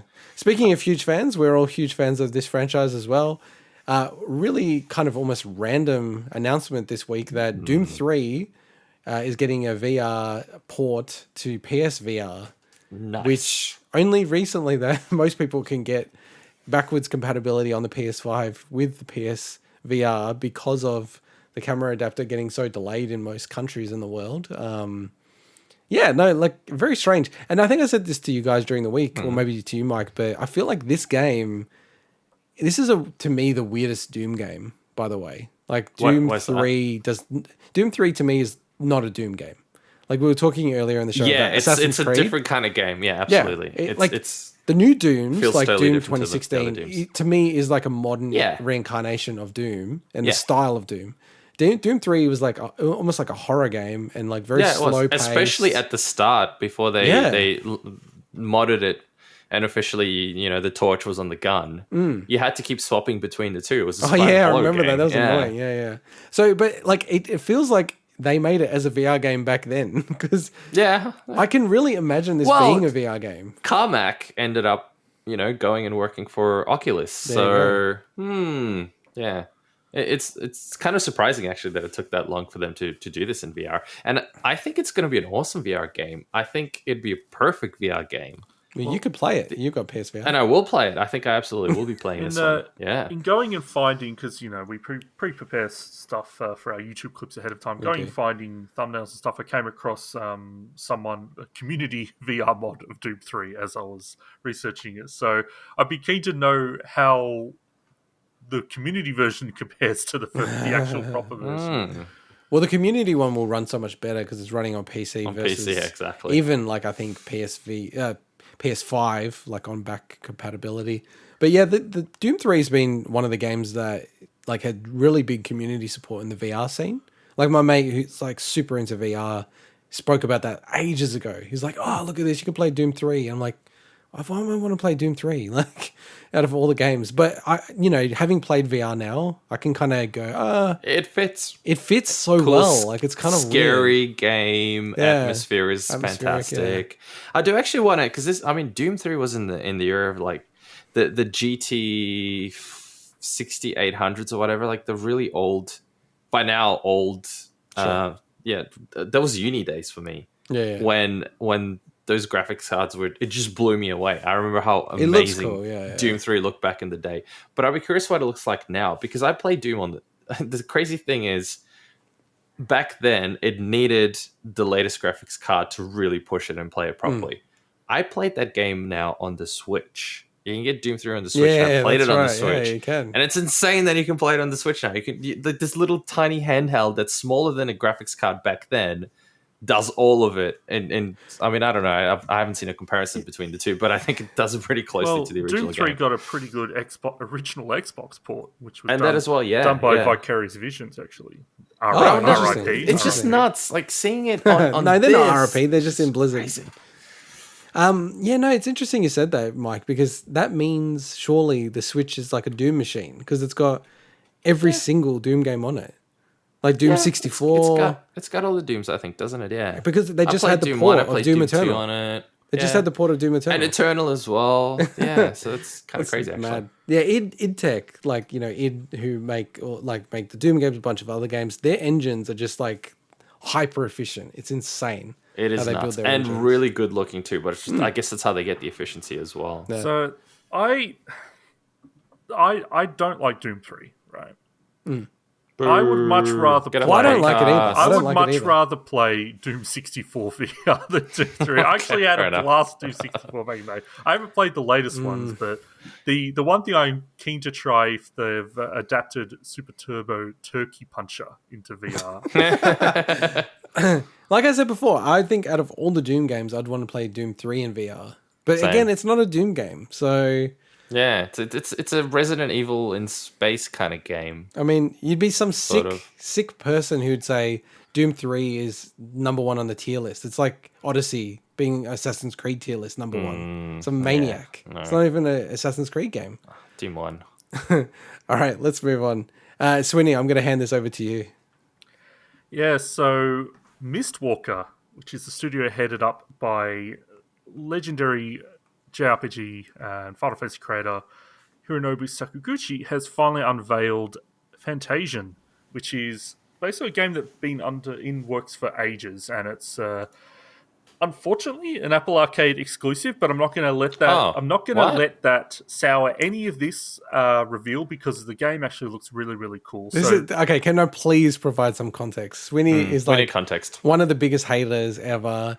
He refuses to buy a PS3 even. No, wait. Or 4 or 5. And he wait. If there's one thing he hates most. Now, let me finish. I've got the microphone. If there's one thing he hates the most, it's Apple. He hates Apple with a passion. Okay. He hates Apple so much, he subjected himself to a Windows phone. Okay. He hates Apple. All right. You're not wrong about me not wanting to buy Apple products, but I would easily buy a PlayStation. I own PlayStation. I know. I was just throwing you under the bus there. No, but it is true about Apple. Yes. You hate Apple with passion. Okay, I don't hate them with passion. You would rather take 2 bananas than even come close to touching an Apple. I just don't buy their products. Okay, but forgetting all that, I want to talk about this game. So, we can't forget that. Yeah, go on. So Fantasian is the next Mistwalker game, and everyone's wanted a new Mistwalker game for ages. I know that they worked on, I think, Terra Battle on mobiles, but essentially the last story, I believe, was the last console title they put out, or at least, I guess, big banner, RPG title. So Fantasian is a game that we've only seen bits and pieces of as, in production footage and then working with dioramas. And this week they finally unveiled both a story trailer and a gameplay features trailer, which is really, really neat. And I love the look of this game. So it's got a very unique visual style. So I mentioned those dioramas. The overworld has been created from them scanning in and photographing 150 handcrafted dioramas, and Wow. they've like as the character runs through them in the trailer, you'll see that they actually move, and it's just I love the look of it. It looks kind of wacky though. It's wacky, but I love it. It's so unique. It looks like something I haven't seen before. Exactly. That's cool. That's cool. They were I created. actually haven't seen this. I'm looking forward to watching this. They were created by some of Japan's leading miniature artists. I think it's Tokukatsu artists, like visual effects and things. And one of the things that's really neat, so like they go into a bit of the story, but you know, with most RPGs, like when you go to play it, that's when you learn about the story. I'm more focused on what does it look like and what does it play as. And they showed off this new thing called Dimension Battle, which is such a JRPG way to like call something. But it's actually really, really neat. So, you know, with a lot of JRPGs, especially older ones, PS1 era and before, random battles, right? And developers have, you know, done unique takes on how to make that less frustrating, but still, you know, have that, I guess, built in the mechanics of how you progress your characters. And I actually really like what they've done. So after you've defeated certain enemy types, or at least cleared them out from an area once, you can choose to send those monsters as you're running around into Dimension or whatever. And what it allows you to do is bank up all the monsters that you've already defeated before, and then you can choose to fight them all at once in a group, like 15 at a time. And your characters can do attacks that can actually hit like 5 enemies in a row. So the idea is that you can, once you're powerful enough, you can just bank all these monsters in one go and then take them out in groups. I actually really love that idea, and it looks really, really neat. So the soundtrack's also being composed by the famous Nobuo Uematsu. Where's your Japanese? Yes, I know. I'm shameful. I should be ashamed. Uematsu. Nobuo Uematsu, who a lot of people know from little known titles like Final Fantasy and Chrono Trigger and Lost Odyssey. So obviously it's great to have him on board. Amazing music. So I'm really keen to see how this game turns out. Obviously there's a part of me that wishes it does come to other platforms. But if you go to any comment thread about this game, it's the same people saying the same thing. So I don't want to just repeat that. I'm just happy that we're seeing more of this game and that Sakaguchi is able to make more games. I just checked out the dioramas. Apologies if you can hear the clicking. That was me trying to find the video for it. That's such a cool thing. Yeah, I love the idea of this game. So yeah, I'm glad that we finally got to see more. Yeah. Hey, just before we, just in case you want to move on, just a quick one. What do you guys call a group of mics in a sauna? I don't know. What? Gorillas in the mist. I really don't even. I get it, but I don't get it. It's so dopey. Well, because we're talking about Mistwalkers. Okay, your brain is like a scattered brain. You've got like CTE, man. I'm laughing just how ridiculous that was. I know. I'm like, well, I feel like it barely qualifies as a joke. Oh man, it's really showing that we're recording this late at night now. Yeah, I know. Yeah, I think you'll be fine, Swinny. Almost all of the good Apple Arcade exclusives have come to other platforms within 6 to 18 months. So, but interestingly, past Mistwalker games that have been exclusive haven't gone to other platforms. Oh, so, really? Interesting. Lost Odyssey, Blue Dragon, Last Story, they never made them off those exclusive platforms. So we'll see. I just need them to release an Assassin's Creed game that you would consider canon that is only on Apple Arcade. And then it's like the most challenge you've ever been in your life. You wouldn't get it. There's no achievements. All right, let's move on to more things related to JRPGs. I guess that's a bit of a segue. So more Square Enix remakes are on the way. So this comes out that Polish studio Forever Entertainment, again teaming up with Square Enix on unannounced, spin that hype cycle, unannounced remakes of Square Enix IPs. Well, so they said on a Square Enix IP. I thought it was multiple. Okay, sorry, I got that wrong. And that's the interesting part here is because that then says, we'll get into it, like what that is. Anyway, we'll get into it. So. Then why did we write together for a bunch of unannounced remakes based on a? Because it's multiple remakes based on an IP. Okay, interesting. So they're remaking it, and then they're going to remake the remake. Let's get through the rest of the details, and I'll explain. Yeah, so they previously made Panzer Dragoon, the remake, and then also House of the Dead 1 and 2. The remakes will include new graphics while keeping the same core gameplay. I've heard mass speculation on this, Swinny, but you are the JRPG expert. What are your thoughts? What's the community saying? Well, what are first of all, we don't know if it's going to be based on JRPG. I just need to clarify that. Well, I mean, Square Enix, I feel like, yes, you're correct. It's a safe bet, but we don't know. But also, just with the House of the Dead, like, those are announced things. Those haven't come out yet, whereas the Panzer Dragoon remake has come out. And they also announced the remake of Panzer Dragoon 2 Zwei, the sequel. So Zwei. Yeah, so that's wording. I was very careful about that to check with what the announcement was. Yeah, it was for multiple remakes on an unannounced Square Enix IP. Now, that may just be mistranslation. Who knows? If it is, then obviously it could be anything. But that then tells me that, first of all, it's an IP that has multiple games, and likely there are multiple games that are, quite old. So it could be, obviously, I don't know, like, just think of any game that's got a sequel by Square that hasn't, had a remake already, and then you can start thinking about it. I wouldn't. They've recently remade Trials of Mana or Seiken Densetsu 3. And then you just start crossing them off at that point. We've got a kind of remaster of Saga Frontier, and a lot of the Saga games in general have kind of had quasi remakes, remasters. So I don't think it's going to be any of that stuff. But who knows? Who knows what it's going to be? So, okay. What's the speculation that you've heard? Oh, like everything, man. Like, people are talking about Chrono Trigger and all this other kind of stuff. I'm like, I don't think that would happen. The tough part about Chrono Trigger is, sure, it could be Chrono Trigger and Chrono Cross, but most look, I guess if they're remaking something like Saga Frontier, then Chrono Cross is much more loved than that game. So, like, Chrono Trigger to me for Square Enix is probably the second most important game behind Final Fantasy VII, from a cultural zeitgeist hype that it would have. To me, it would make no sense if they did that. Like, surely they would want to. If you're not counting Dragon Quest, Yeah, but I'm saying in the context of making a remake. In the context of making a remake, I think Final Fantasy VII is definitely number one. I think everyone would acknowledge that. That's before it came out, but I think Chrono Trigger, just given, they haven't really touched it that much. Well, they released that horrible Steam port, which was based off the mobile version, which nobody liked. But that's like, how they almost have different lanes, Square Enix. It's really interesting. They got their mobile lane, like with Final Fantasy VII, and they're remaking the whole thing in a certain style. It's like really weird how they do stuff like that. It's very successful. I want them to make a remake of Guys. That would be awesome.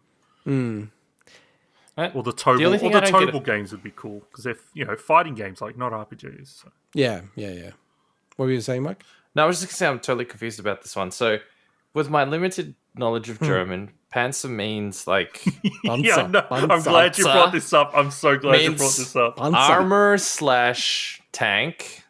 One of the two from memory. I mean, a Panzer is a tank, but I think the word means armor or something as well. Dragoon is like what? Like the infantry horses or something, but not in German, whatever. And then 2 is 2. And then Zwei is also 2. Yeah, no. Eins so the name of this game is like what? Some armored horse in a tutu? I'm so confused about this title. Wait, where did horse come from? Where did you get dragon? A dragoon, I'm pretty sure is like a it's like an armored horse unit or something. Oh yeah, fair enough. Yeah, I think. Don't quote me on that. You're right. You're right. The best part is the 2. Well, I mean, Square Enix has made like Final Fantasy X-2, so maybe this is... Yeah, but it's not Zwei and then 2. It's 2 and then Zwei. It's so weird. Yeah, but it might be the sequel to Panzer Dragoon 2. No. In Germany. Anyway, it's like... I would love to know what they call it over there. What, in German? Yeah. Maybe they call it 2. It'll be Zwei. No, maybe it's 2TWO. Anyway. So, Swinny, you're looking forward to this, or are you just keeping an eye on it? I'll keep an eye on it. If it's a game Keep I'm an eye on interested in, then obviously I'll be pumped. So not it Kemco. sounds like it's probably not too far away from them actually making an announcement. I get the Yeah. impression that it's probably something we'll hear within the next few months. Yeah, I don't want to go like off on a huge tangent, but I do wonder if people are still targeting that E3 time, just out of habit, if anything.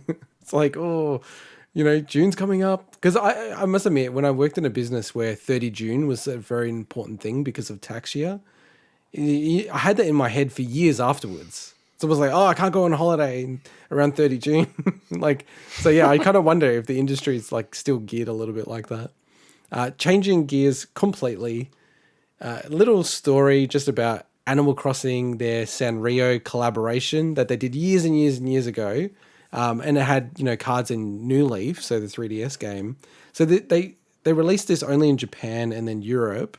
So Amiibo cards, that's why I want to talk about them. And it's only 6 cards that you have. And, when they re-released all of the Amiibo cards for Animal Crossing, so series 1, 2, 3, 4. This was its own like separate thing. These cards were going for like crazy dollars, like $50 each, and there's 6 cards. Then they announced this, so I promptly ordered it for my wife. I ordered 2 packs. I don't know if the cards are crazy. I think the people buying them are crazy. I ordered 2 packs. They're only like $10 Australian each. So there's 6 cards per pack or per card. Okay, 6. They have all 6 in there. All so 6 in there. You paid more. You paid double the value of the game itself. What? No. Hear me out.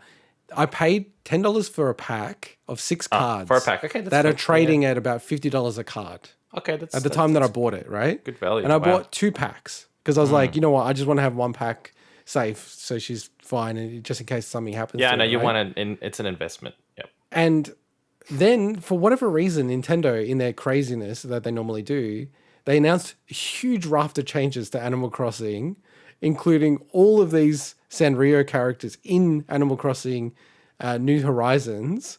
Now, the pre-orders of the packs is already gone, exhausted. So people bought these packs kind of going, they're not going to do anything, but I always wanted these cards. I'll get them. It's pointless for the current game. And then all of a sudden, Nintendo's like, here's all these features in the game that you can only get if you have these cards that are already sold out. That's just stupid. Right.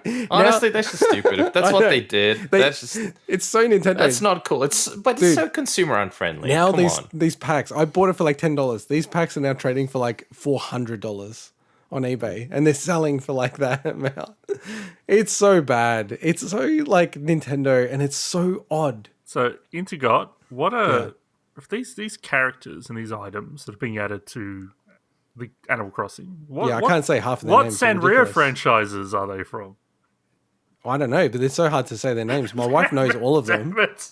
So See, I this know is like the one Hello time Kitty. I wanted you to follow the run sheet. No, she sets the names perfectly. Like even the hardest Hello ones. Kitty. No. There's some other ones that are really hard. Can we please get Mike to say it, please? Keropi? Well, I need to add the other harder ones. You don't have them all. No, there's at least one there. Pom Pom Pudding? There we go. Thank you. See? No. He had balls to do it. You didn't. That's fine. I'm I fine. had Pom Poms to do it. I'm more than comfortable with myself and my position in life. I'm trying to find the ones that are really hard. There's one that's really long, like something like that. Okay, all right. I was like, oh, okay. I don't know. How do you spell that so I can put that as the episode title? I'm seeing it on the screen. I can say this one, Little Twin Stars. So yeah, like very, like super Nintendo move. Still, Not cool, Nintendo, if that's the case. Nintendo and Sanrio didn't have the balls to put Gretzko in. Cool. That would have got me to buy Animal Crossing. Just putting that out there. I would buy it. I would buy a crossover between Animal Crossing and San Remo, as in You idiot. the pasta makers. So yeah, these cards are going for crazy dollars. I actually hope that they release another pre-order of them, but I don't think they will because they're coming out in like 3 weeks. So No, that's a dick move they should do. After someone's paid $400 for this crap, they should just release unlimited versions or make all those characters freely available. That's the kind of dick move they should do. Look, I must admit, like, it's just a really strange one. Like, I couldn't believe when I saw the trailer. I saw the trailer and I thought, oh my God, these cards are going to go up in value like an insane amount. And people are going to be killing themselves that they didn't get them. because Man, the stuff people waste money on. yeah, it's interesting. It's interesting. And also, by the way, boys, March 26 is Amiibo day for me. I think I'm getting, no joke, like 7 Amiibos on March 26. It's insane. It's getting out of control. All right, let's get into... Sick. It's a sickness. Let's get into my favorite segment of the week, which is... Oh, yeah. The Bargain Bin. So this is for the week commencing the 7th of March. I just needed to double check that. As always, leading with Epic Game Store. The free game this week is Wargame Red Dragon. Jump in, add that to your account. You don't need to download, install it. You just need to add it. Hoard them all. Digital hoarding. There's no space, so how can you argue against it? Exactly. On the Nintendo Switch, highlights this week are Kero Blaster, $6 until the 10th of March. Story of Seasons, Friends of Mineral Town. Hearing a lot of good things about this game. $44.95 until the 12th of March. And can you say this, Swinny? What is this? Valfaris. Yeah. I've got a really small Slain. Monitor. Yeah, so it is smaller text. I'll give you that. And Slain double pack, so that's 21. Text for ants. That's really good. I'm actually going to pick that up, the double pack. Oh, very good. Until Wait, the you don't have 28th the of March. individual ones? No, so I'm glad I waited. Cool. Look, I like Valfaris. Slain I wasn't as big of a fan of. I think I need to play it again. Valfaris was really cool though. It sounds like literally to me you're making stuff up. On PlayStation... well, that's what it sounds like when you talk about Amiibos. True. And the highlights that we have this week are King's Quest, the complete edition, for $8 until the 11th of March. Oh, God, I hate the uncompleted edition. Aria, am I saying that right? Aria, yeah. Yeah, I believe Aria. so. $2.50 until the 11th of March, and God Eater 3 until the 18th of March. Swinny, can you tell us the lowlights of Xbox this week? Yeah, so we've had some notable games leaving or plan to leave the Game Pass service on the 15th of March. It's the big one, the biggest of them all, Alvastia Chronicles. No, Bloodstained. Can't believe... Alvastia Chronicles. Alvastia, get out of here. Alvastia's the big one. Alvastia Chronicles, the only Kemco RPG to ever be put on Game Pass, and they're taking it off. Is it a Kemco RPG? That's awesome. awesome. That's awesome that it's a Kemco RPG. That's so funny. Okay, no. And there's a little less known game on there as well that I think it's leaving. Oh, you taking a segment from me, are you? No. Still alive? This It's is your Swinny's spotlight, corner. baby. It's his This one is your corner. spotlight. I know. Okay, so The Witcher 3 Wild Hunt is also leaving. To clarify, That's the one. that is The Witcher 3 Wild Hunt, not The Witcher 3 Wild Hunt Game of the Year Edition. They're two very different games. Wait, so that's staying. No, Game of the Year Edition is not on Game Pass. Oh, it's not on there anyway. No, but let's just say the subtitle is like a part of Witcher 3. So you're basically saying Witcher 3, not the complete edition, right? Because the complete edition was I never just there. said in full. The Witcher 3 Wild Hunt is leaving. I just said in full. The I like Witcher what a 3 dick Wild move. Hunt Game of the Whoa, Year. whoa. Oh, hey, whoa. you're throwing me. I said it right the first time, right? And as Mike the was show title, was Wild. alluding to before, Bloodstained Ritual Night is also leaving, which is a shame because wasn't me, I that was- actually didn't finish that yet. Yeah.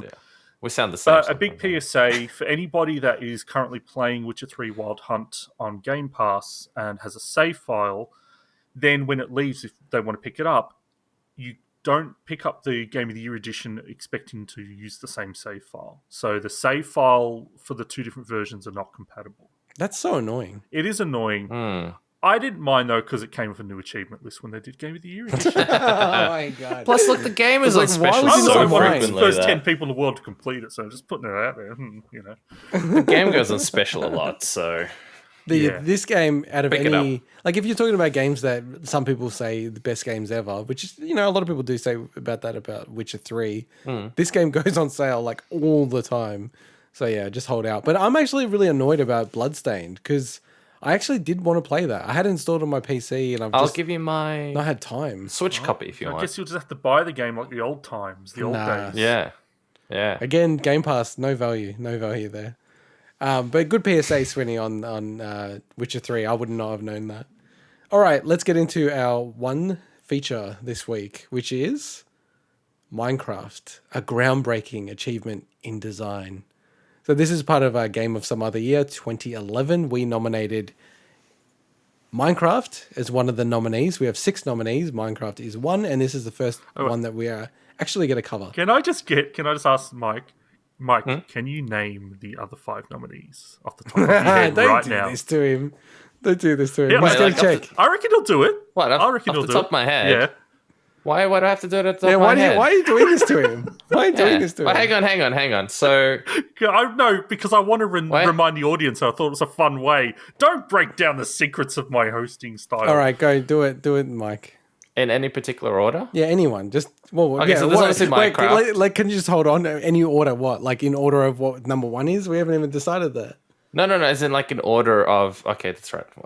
It's 12 o'clock nearly. I'm tired. Yeah, go on. So Minecraft, obviously, because we're about to talk about good it. one. Yeah, good one. Good solid Super pick. Mario 3D Land. Yeah, because, nice. Perfect. Because perfect. That's the hard one. That was I bought it today. He's bought multiple copies of it's all these games downhill as from well. here. Just one copy of that one. LA Noire, because we talked about it already today, and I have That's three three copies so of that far one out now. of the 6. Skyrim, Yep, 4 out of the 6. because I started that again on the Switch. Dark Souls, because we started playing that multiple times. Yep. And Deus Ex. Yes, you made me Yes, proud. done it. Yeah. I'm so proud. What's the subtitle for Deus Ex? Human Revolution. Okay, good. Not good. Mankind Divided. Like, I don't know that one. Come on. Man, I don't know. See, I had faith in you, and I wanted to remind the audience. So Thank you. very much, Mike. There we go. you, We were Swinny. 50-50. Thank you, Swinny. I appreciate it. Swinny You was had right. No faith in me. I had no you faith. Had zero faith in me. I should have thought that I actually reminded you Swinny's about the coming Super back. Mario 3D Land. You did, and I went out and actually bought myself a copy of it True, I just guess that's so true. I can true. play it on this. Unfortunately, I don't have a console to play it on, but I'll figure that part out this week. You've done the hard part. That's the hard part. I've done the hard part. I found a copy of the game. All right, so let's go into Minecraft. So number one, why did we say this is 2011? I think we need to address that because Minecraft came out in the alpha version, beta version prior to this. I think after much deliberation, Swinny and I decided that the 1.0 version, which came out in November 2011, is our signifier of when it came out. And often Mojang / Microsoft, I guess, because they own it now, would refer to this as being one of the anniversaries. But they also do refer to the original date it actually came out as an alpha as one of the other anniversaries. So having a bob each way. But I'm very comfortable that 2011 is the year that it should be classified as being in. But this is only going to get more annoying with early release games that stay in early release for years and years. Yeah. So do you want to open the batting, Swinny? Yeah, so we're just going to talk about our experiences with the game and, the good, the bad. We're not going to talk about whether or not we think it's deserving to be game of some other year. We're going to do that after we've covered all the games. But I actually have spent a lot of time playing Minecraft, but not the version that is probably best to be represented by our discussion, which is, the version that hit 2011, the Java edition when it went 1.0, whatever. I sunk about 500 hours into the Xbox 360 version of Minecraft, which came out in 2012 in May.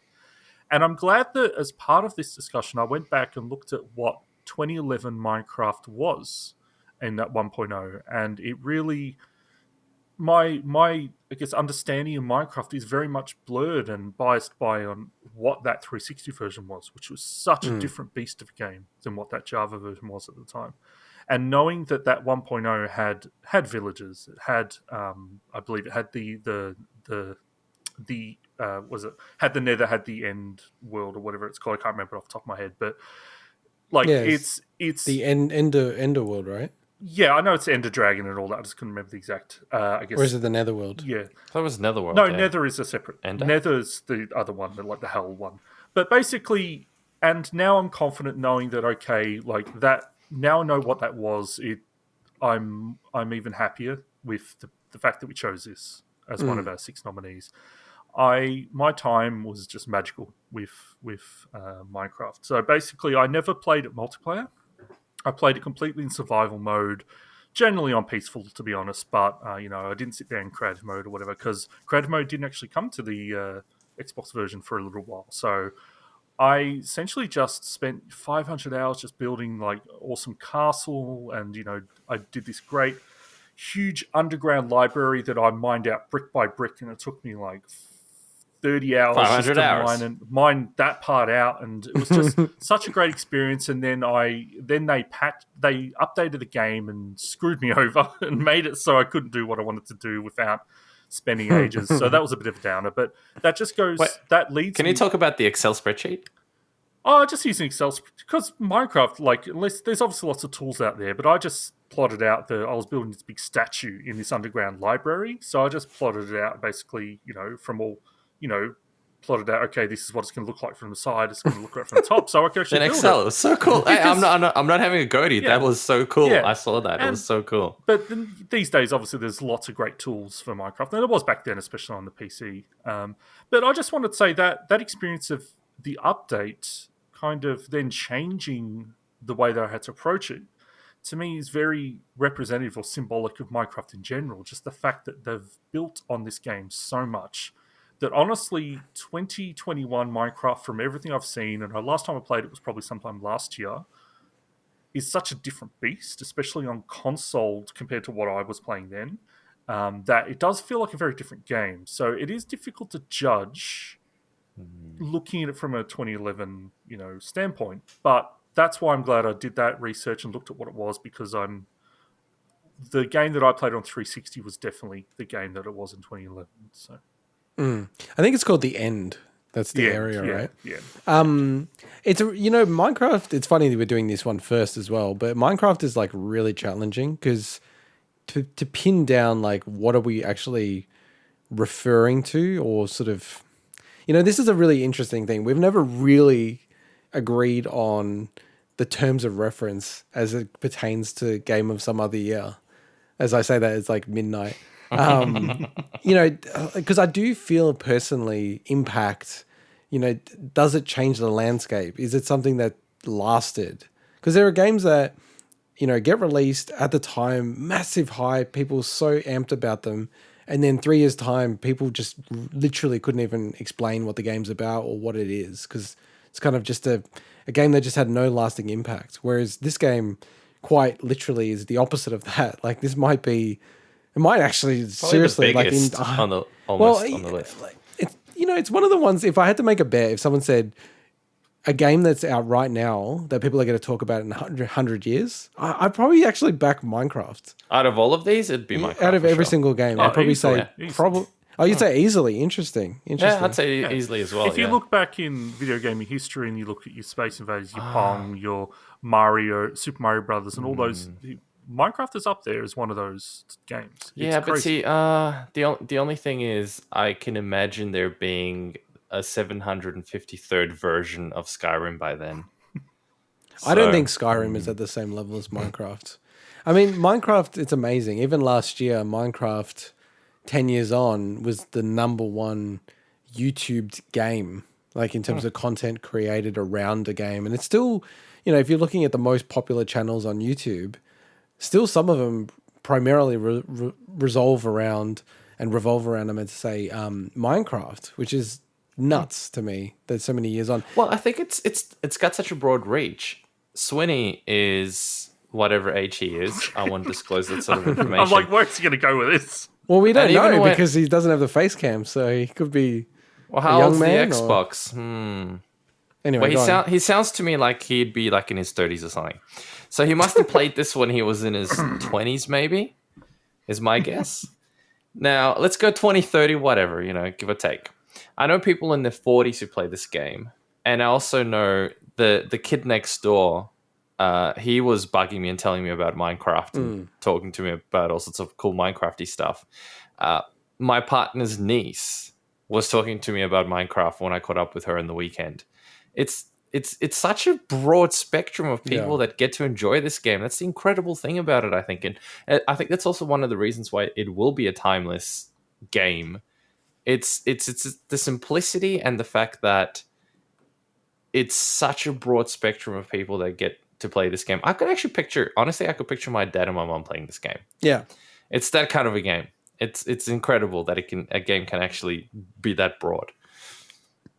Yeah, no, it's like it's unreal. And I remember when Microsoft bought them, so they bought Minecraft. They bought Mojang, but that was the only game that they were making for $2.5 billion. Scrolls, don't forget about Scrolls. and I think like people were like, wow, they spent $2.5 billion on that. Like, geez, like That is like one of the greatest investments. Like, I think it's sold 3 times as much since then, even, which is just like unbelievable. But yeah, just to talk about the game, like, and I think you touched on it really well, Swinny, that this game is not one thing. And that's why it's so interesting to me, because I came to the party so late on Minecraft, and just chatting to, you know, my wife's brother who plays it a lot. Like, they play it in a totally different way that you do, Swinny. So they have like some mate that they have has a server. So they connected, and I'm like, I was like really going like, I don't know anything about Minecraft, explain it. So they have their own, like, basically their world, their server, and they all kind of exist in that world. And they set up all this, and they set up all this, like, and you can program and put switches in, and they have like a railway and all this kind of mental stuff. And then I built a railway just because it was me in my lonesome loner world. Doesn't mean it wasn't a railway. And then I think someone came along and they didn't understand that if you set fire to things, it like genuinely burns it out, and you can't like redo it or undo. So they burnt down like a third of the city or something, like a la Chicago fire style. And it's like all these stories and stuff. Did they get banned from the server? No, it's one of their mates, but they didn't know what they were doing. They didn't realize, like, you know, how it all worked. So I think that's one element of this game that's so interesting to me, because it gives you a platform to just create millions of different stories that you can experience. And even with me playing it, it's like, you know, my son was watching, and because it's so approachable, it's like there's nothing complex about the game in a way. You know, he's watching it, and it's actually really funny. Like, he didn't know anything about the game, but he's like, he sees a pig and he's like, oh, cow, like, where's a cow? I'm like, oh, well, I know that there are cows in this game, so I'm going around, and he's just calling out more animals. He's like, where are the horses? I'm like, all right, I'll go look around. And I found some horses. I'm like, this is so odd, this game. That is so cool, though. And I was actually getting like super hooked on this game. And then I actually stopped myself because I just thought, this is going to become like a new Rocket League, where I'm playing this for like 500 hours. And what am I doing? You could completely get lost in this. I mean, people do. People spend thousands of hours. But you know me, I'm the kind of person that's like, oh, why would you spend another 1,000 hours on Destiny or Diablo or whatever? But it's almost like with this kind of a game, I feel, because it's such a, it's virtual Lego. Yeah, to me, it's always been virtual Lego. Well, can I just quickly say something on that, Mike? Because I was going to say this at some point. I remember about 5-6 years ago, there's a good mate in investment banking who, you know, he's always got these ideas, and he came up to me and he's like, you know, I've got this amazing idea. I'm like, oh yeah, what is it? And he's like, it's for a game. I'm like, well, you don't play games, but go on. He's like, you know what it is? They should make, you know, like how you have Lego. They should make Lego in like a computer game. And I go, yeah, it's called Minecraft. It's been bought for like $2.5 billion. You absolute idiot. Like, it exists. But you're right. I think that's the easiest way to explain it to someone. It kind of is, yeah. Can I just quickly talk about something? We kind of touched on it, but one reason why I think Minecraft is so important is that it is such a fantastic game for kids. Yeah. Oh, yeah, amazing. And I was speaking with family members about this. It's like, oh, you know, the kids are starting to get into Minecraft. It's like, I said, and my response is, that is one of the best possible games they can play. Absolutely. Because not only does it teach them about, you know, being creative, but also it's the violence that is in it is so unrealistic and cartoony, and essentially what you'd see in a cartoon. So you don't have to worry about any of that. Generally, you can wall it off, so you don't have to worry about them, you know, being any issues with online and stuff, because you can generally just say, okay, they just play in their own world. But also the educational aspect. So I think it was in 2016. I never knew what a pig was until I played Minecraft. In 2016, they released the education edition of Minecraft. And it's just fantastic that they're able to take what is essentially this creative tool video game thing and actually, you know, have kids learn from it. Like, I was sitting there watching my nephew play Minecraft, and he can't even read properly yet. And he's sitting there navigating all the... Sometimes these menus are a bit complicated in Minecraft. You know, it's not a complex game from you know, just looking at the very basics of it. When you start getting the menus, it can. And like he literally didn't know how to turn off the... You know how you can have some games have accessibility options where or read out all the text. Oh yeah. He didn't know how to turn that off, but he knew how to like build complex structures. Like it's just wild to me. Like It's amazing, isn't and it? he had a book that actually had all these Minecraft builds that are like, that's so here's how to cool. build this, and he's sitting there and building it off this based on this book. It's such a fantastic game for that. And I just think, I really wanted to give some credit for Minecraft just being a great game for kids. So I don't have children myself, but if there was one God. game that I'd be like, that I'm aware of, yes, I may have had some actually. You know, I always say Just that. taking a shower, Don't just taking a shower, so I can say whatever I want. I always say that. People get really offended. I'm like, that you don't have a sense of humor if you don't find that funny. Exactly. But yeah, go on. No, so if I had a kid that I knew of and actually was taken care of, Yeah. I would absolutely let them. If there's one game that I would go, yeah, go ahead, play it. I'll probably still moderate them. I'll be like, okay, maybe 10 hours a day is a bit too much, but yeah, go ahead and play it.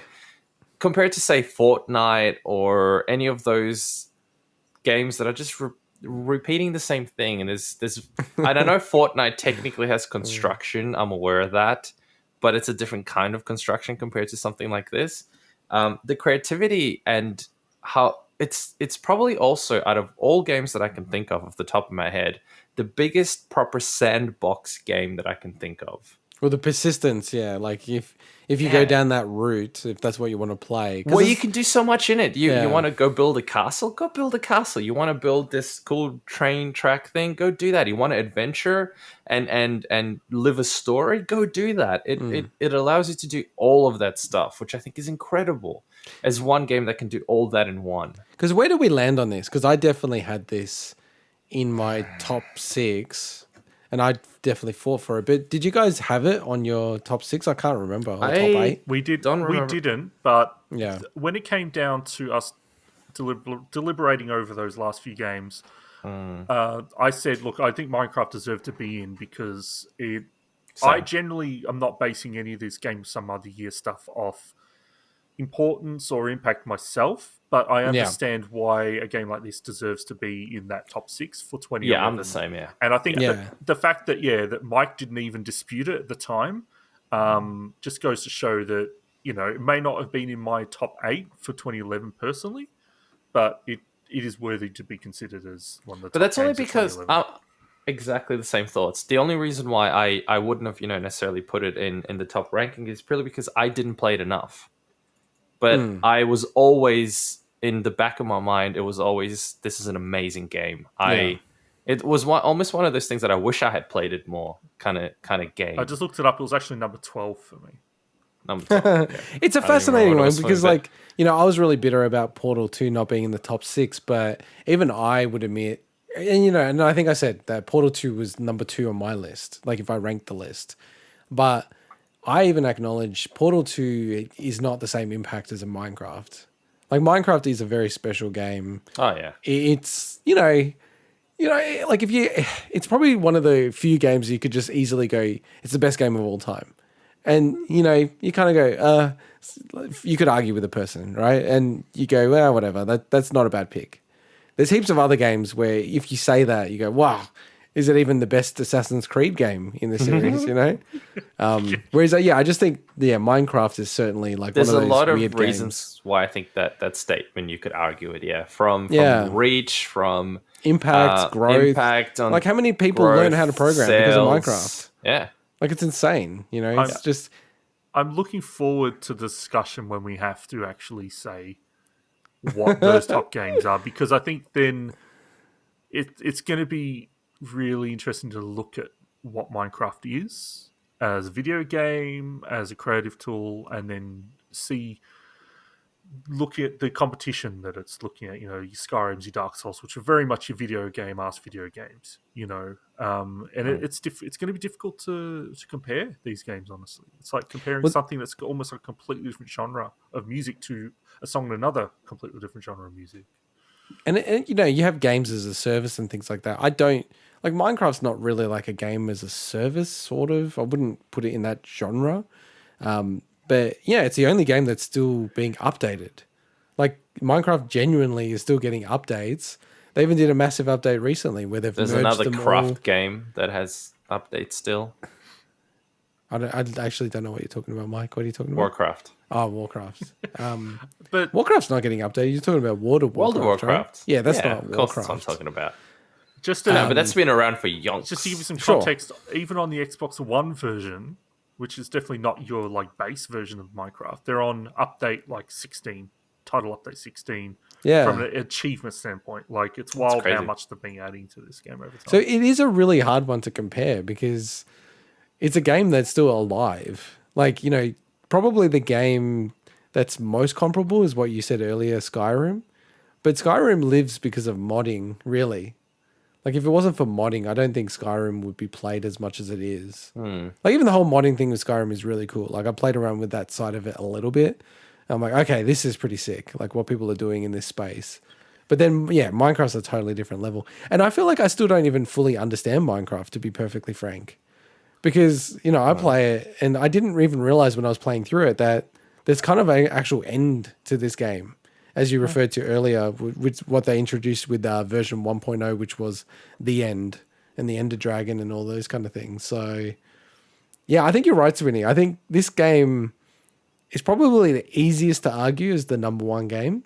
And it's going to be really fascinating to see how we fight about it. And you know what's going to be fascinating? I think I'm actually going to dig it up and play it more over the next few weeks and months as we play these other games as well. Because it's the kind of game that you'll play in parallel to the other ones.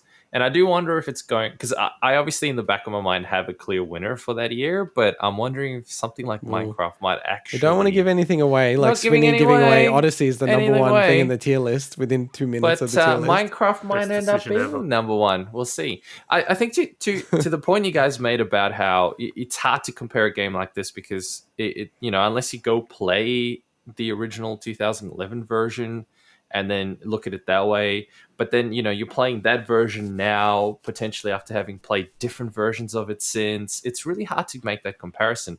And I think that's actually the same if you think about it with some of the other games on our list. Some less, some more so. Super Mario 3D Land is probably the only one that I can say you will play it exactly like you would have played it back then because you played the same version. Maybe that's the only one that you're playing a worse version because Swinny didn't play it with 3D, and then you might not play it with 3D. No, I will play it with 3D. Oh, okay. So, but I'm saying I can experience it whether it's 3D or 2D. It's still, you know, I've got the physical cartridge. No, but that game to me is actually different in 2D and 3D. Okay, cool. So I'll play it in 3D, but I mean, I can still experience it like it was back then. But the reality is, if I play something like Dark Souls... Well, Dark Souls remastered 60 frames per second. It's a different game. It's a massive difference. That's how I'm experiencing the game. Actually, yeah. I'm playing that game on PS5. You're not playing the same game that we played. Everything. Yeah, you're not playing Blighttown at 5 frames a second. You're able to use multiple souls in one go. You know, you can do little things like that. Yeah, it's a different kind of game. I think Skyrim again is a different game than what I played originally on 360. Yep. If I played it on PC, it's a different game. Yeah, I've been playing it on Switch. Yeah, same. Deus Ex again, is probably it's a different game. Pretty close to what it was, though. I'd say that's Deus Ex is probably going to be the same. The only difference is I played it on 360, I think. So I think Deus Ex when it PC, came out on PC was not so great, but now it's good. So that's what I understand. I will probably play it on PC now. I find it janky on PC though. Really? Yeah, what? I don't like the controls. Controls wise, but he can use a controller. So what's the? I'm not going to play a first-person Let's talk about shooter Deus Ex when we get to Deus Ex. I think it's pretty. Yeah, we'll talk about it. True. But so just on that, we're going to cover games on a fortnightly basis. I think, although next fortnight we are planning to play Donkey Kong Country Returns, the Wii game, or the 3DS version of it. But then we'll go back to the 2-week schedule. So and then round it out, and then. We are doing a first, second, third, fourth, fifth, sixth. We are going to rank all of them. It's going to be glorious. That's going to be brutal. I think we need to cut as much news out as possible. Because we'll do it in one run. It's going to be a minimum an hour. I'm already sharpening my I don't want to ruin it for everyone, and please don't comment on what I'm about to say. I feel like number 2 is where all the fighting will start. That's my gut feel. Number 2 is where it's going to get bloody quickly. We'll see. And I'm not even really sure how we're going to do it. Like maybe we'll need to just try to agree on what's 6 and then go from there and 5 or something like that. By pure old-fashioned verbal violence. Yeah, exactly. And we can swear as well, so it's going to be good. But yeah, Minecraft, man. Like I actually was so close to buying it on Switch as well. I've got the PC version. I've got the Switch version. It does. Last time I tried it, it just didn't feel it. It didn't run that well, and controls were just not. Interesting. Oh, look, I don't know. Maybe this was a while back, and maybe I had just played the PC one from memory. I can't actually. And then playing it on the Switch was really jarring. I can't go back to Minecraft. I can't play it anymore. It's so different that I actually don't like what it's become. Oh, okay. Yeah. Really? Wow. Why? I love it. Yeah, because just reasons. I think that like a lot of things, when you get into something at a certain point, that's what you feel comfortable with. And when they start overcomplicating it, like the tutorial, so much in the tutorial world of the current Minecraft is just there's so much in it, and there never even used to be, or there was a very small tutorial world in the original 360 version. And now I'm like, I don't care about any of this stuff. I just want to like make a castle, But like for a lot of people that love Minecraft and play it all the time, that stuff just accumulates and they learn it. Whereas if you, like me, if you haven't played it for 6 years and you try to come back to it, you're like, well, what is all this stuff? So it's tough for me to go back to that game, honestly. Yeah, I felt like a total dumbass when I started playing it. I was like, because I don't like to read the in-game tutorials. I just hate doing that. I don't know why. Like I've become so millennial with that shit. I just go on YouTube and watch videos on, just get me up to speed. I'll just hurry. 12-year-old teach me how to do this. Much. I didn't know how to make like a crafting table or anything, right? And I kept on destroying the crafting table. I didn't really understand how that worked either. You've learned all your Minecraft knowledge from Steve in Smash Bros. Pretty much. But I was like, Jesus Christ, this game is like, I started reading about what I was meant to do or like what I can do. I'm just like, oh my God, there's like so many layers to this game. It's just insane. But I was just keeping it pretty simple, like survival mode. Looking for cows and just trying to build my house up, killing stuff, trying to build up my supplies, robbing people. So basically living out your real life. You might as well go play Postal. Well, just on that, I always play as thieves in video games, but I never steal. It's really odd. It's like stupid behavior. So I picked the thief character in Skyrim, and I've never stolen once. Well, you need to play the Thief Guild storyline, then you'll certainly be stealing. Yeah, then you'll steal a lot of shit. Yeah, I have to, but I don't choose to thieve, I guess is what I'm trying to say. And yet in Minecraft, I thieve with impunity. I don't give a shit. If I go to someone's house, I'll take all your stuff. I'll kill you. I don't care. Like, I think it's because they look so cartoony. Man, we should be putting Rust on this list if you like doing that stuff. And I should say that, like, the graphics and the sound design and everything, to me, I love it so much. I love the colors, the palette. Like, to me, it's just perfection. And I'm a bit confused as well. Like, I feel very old in this segment.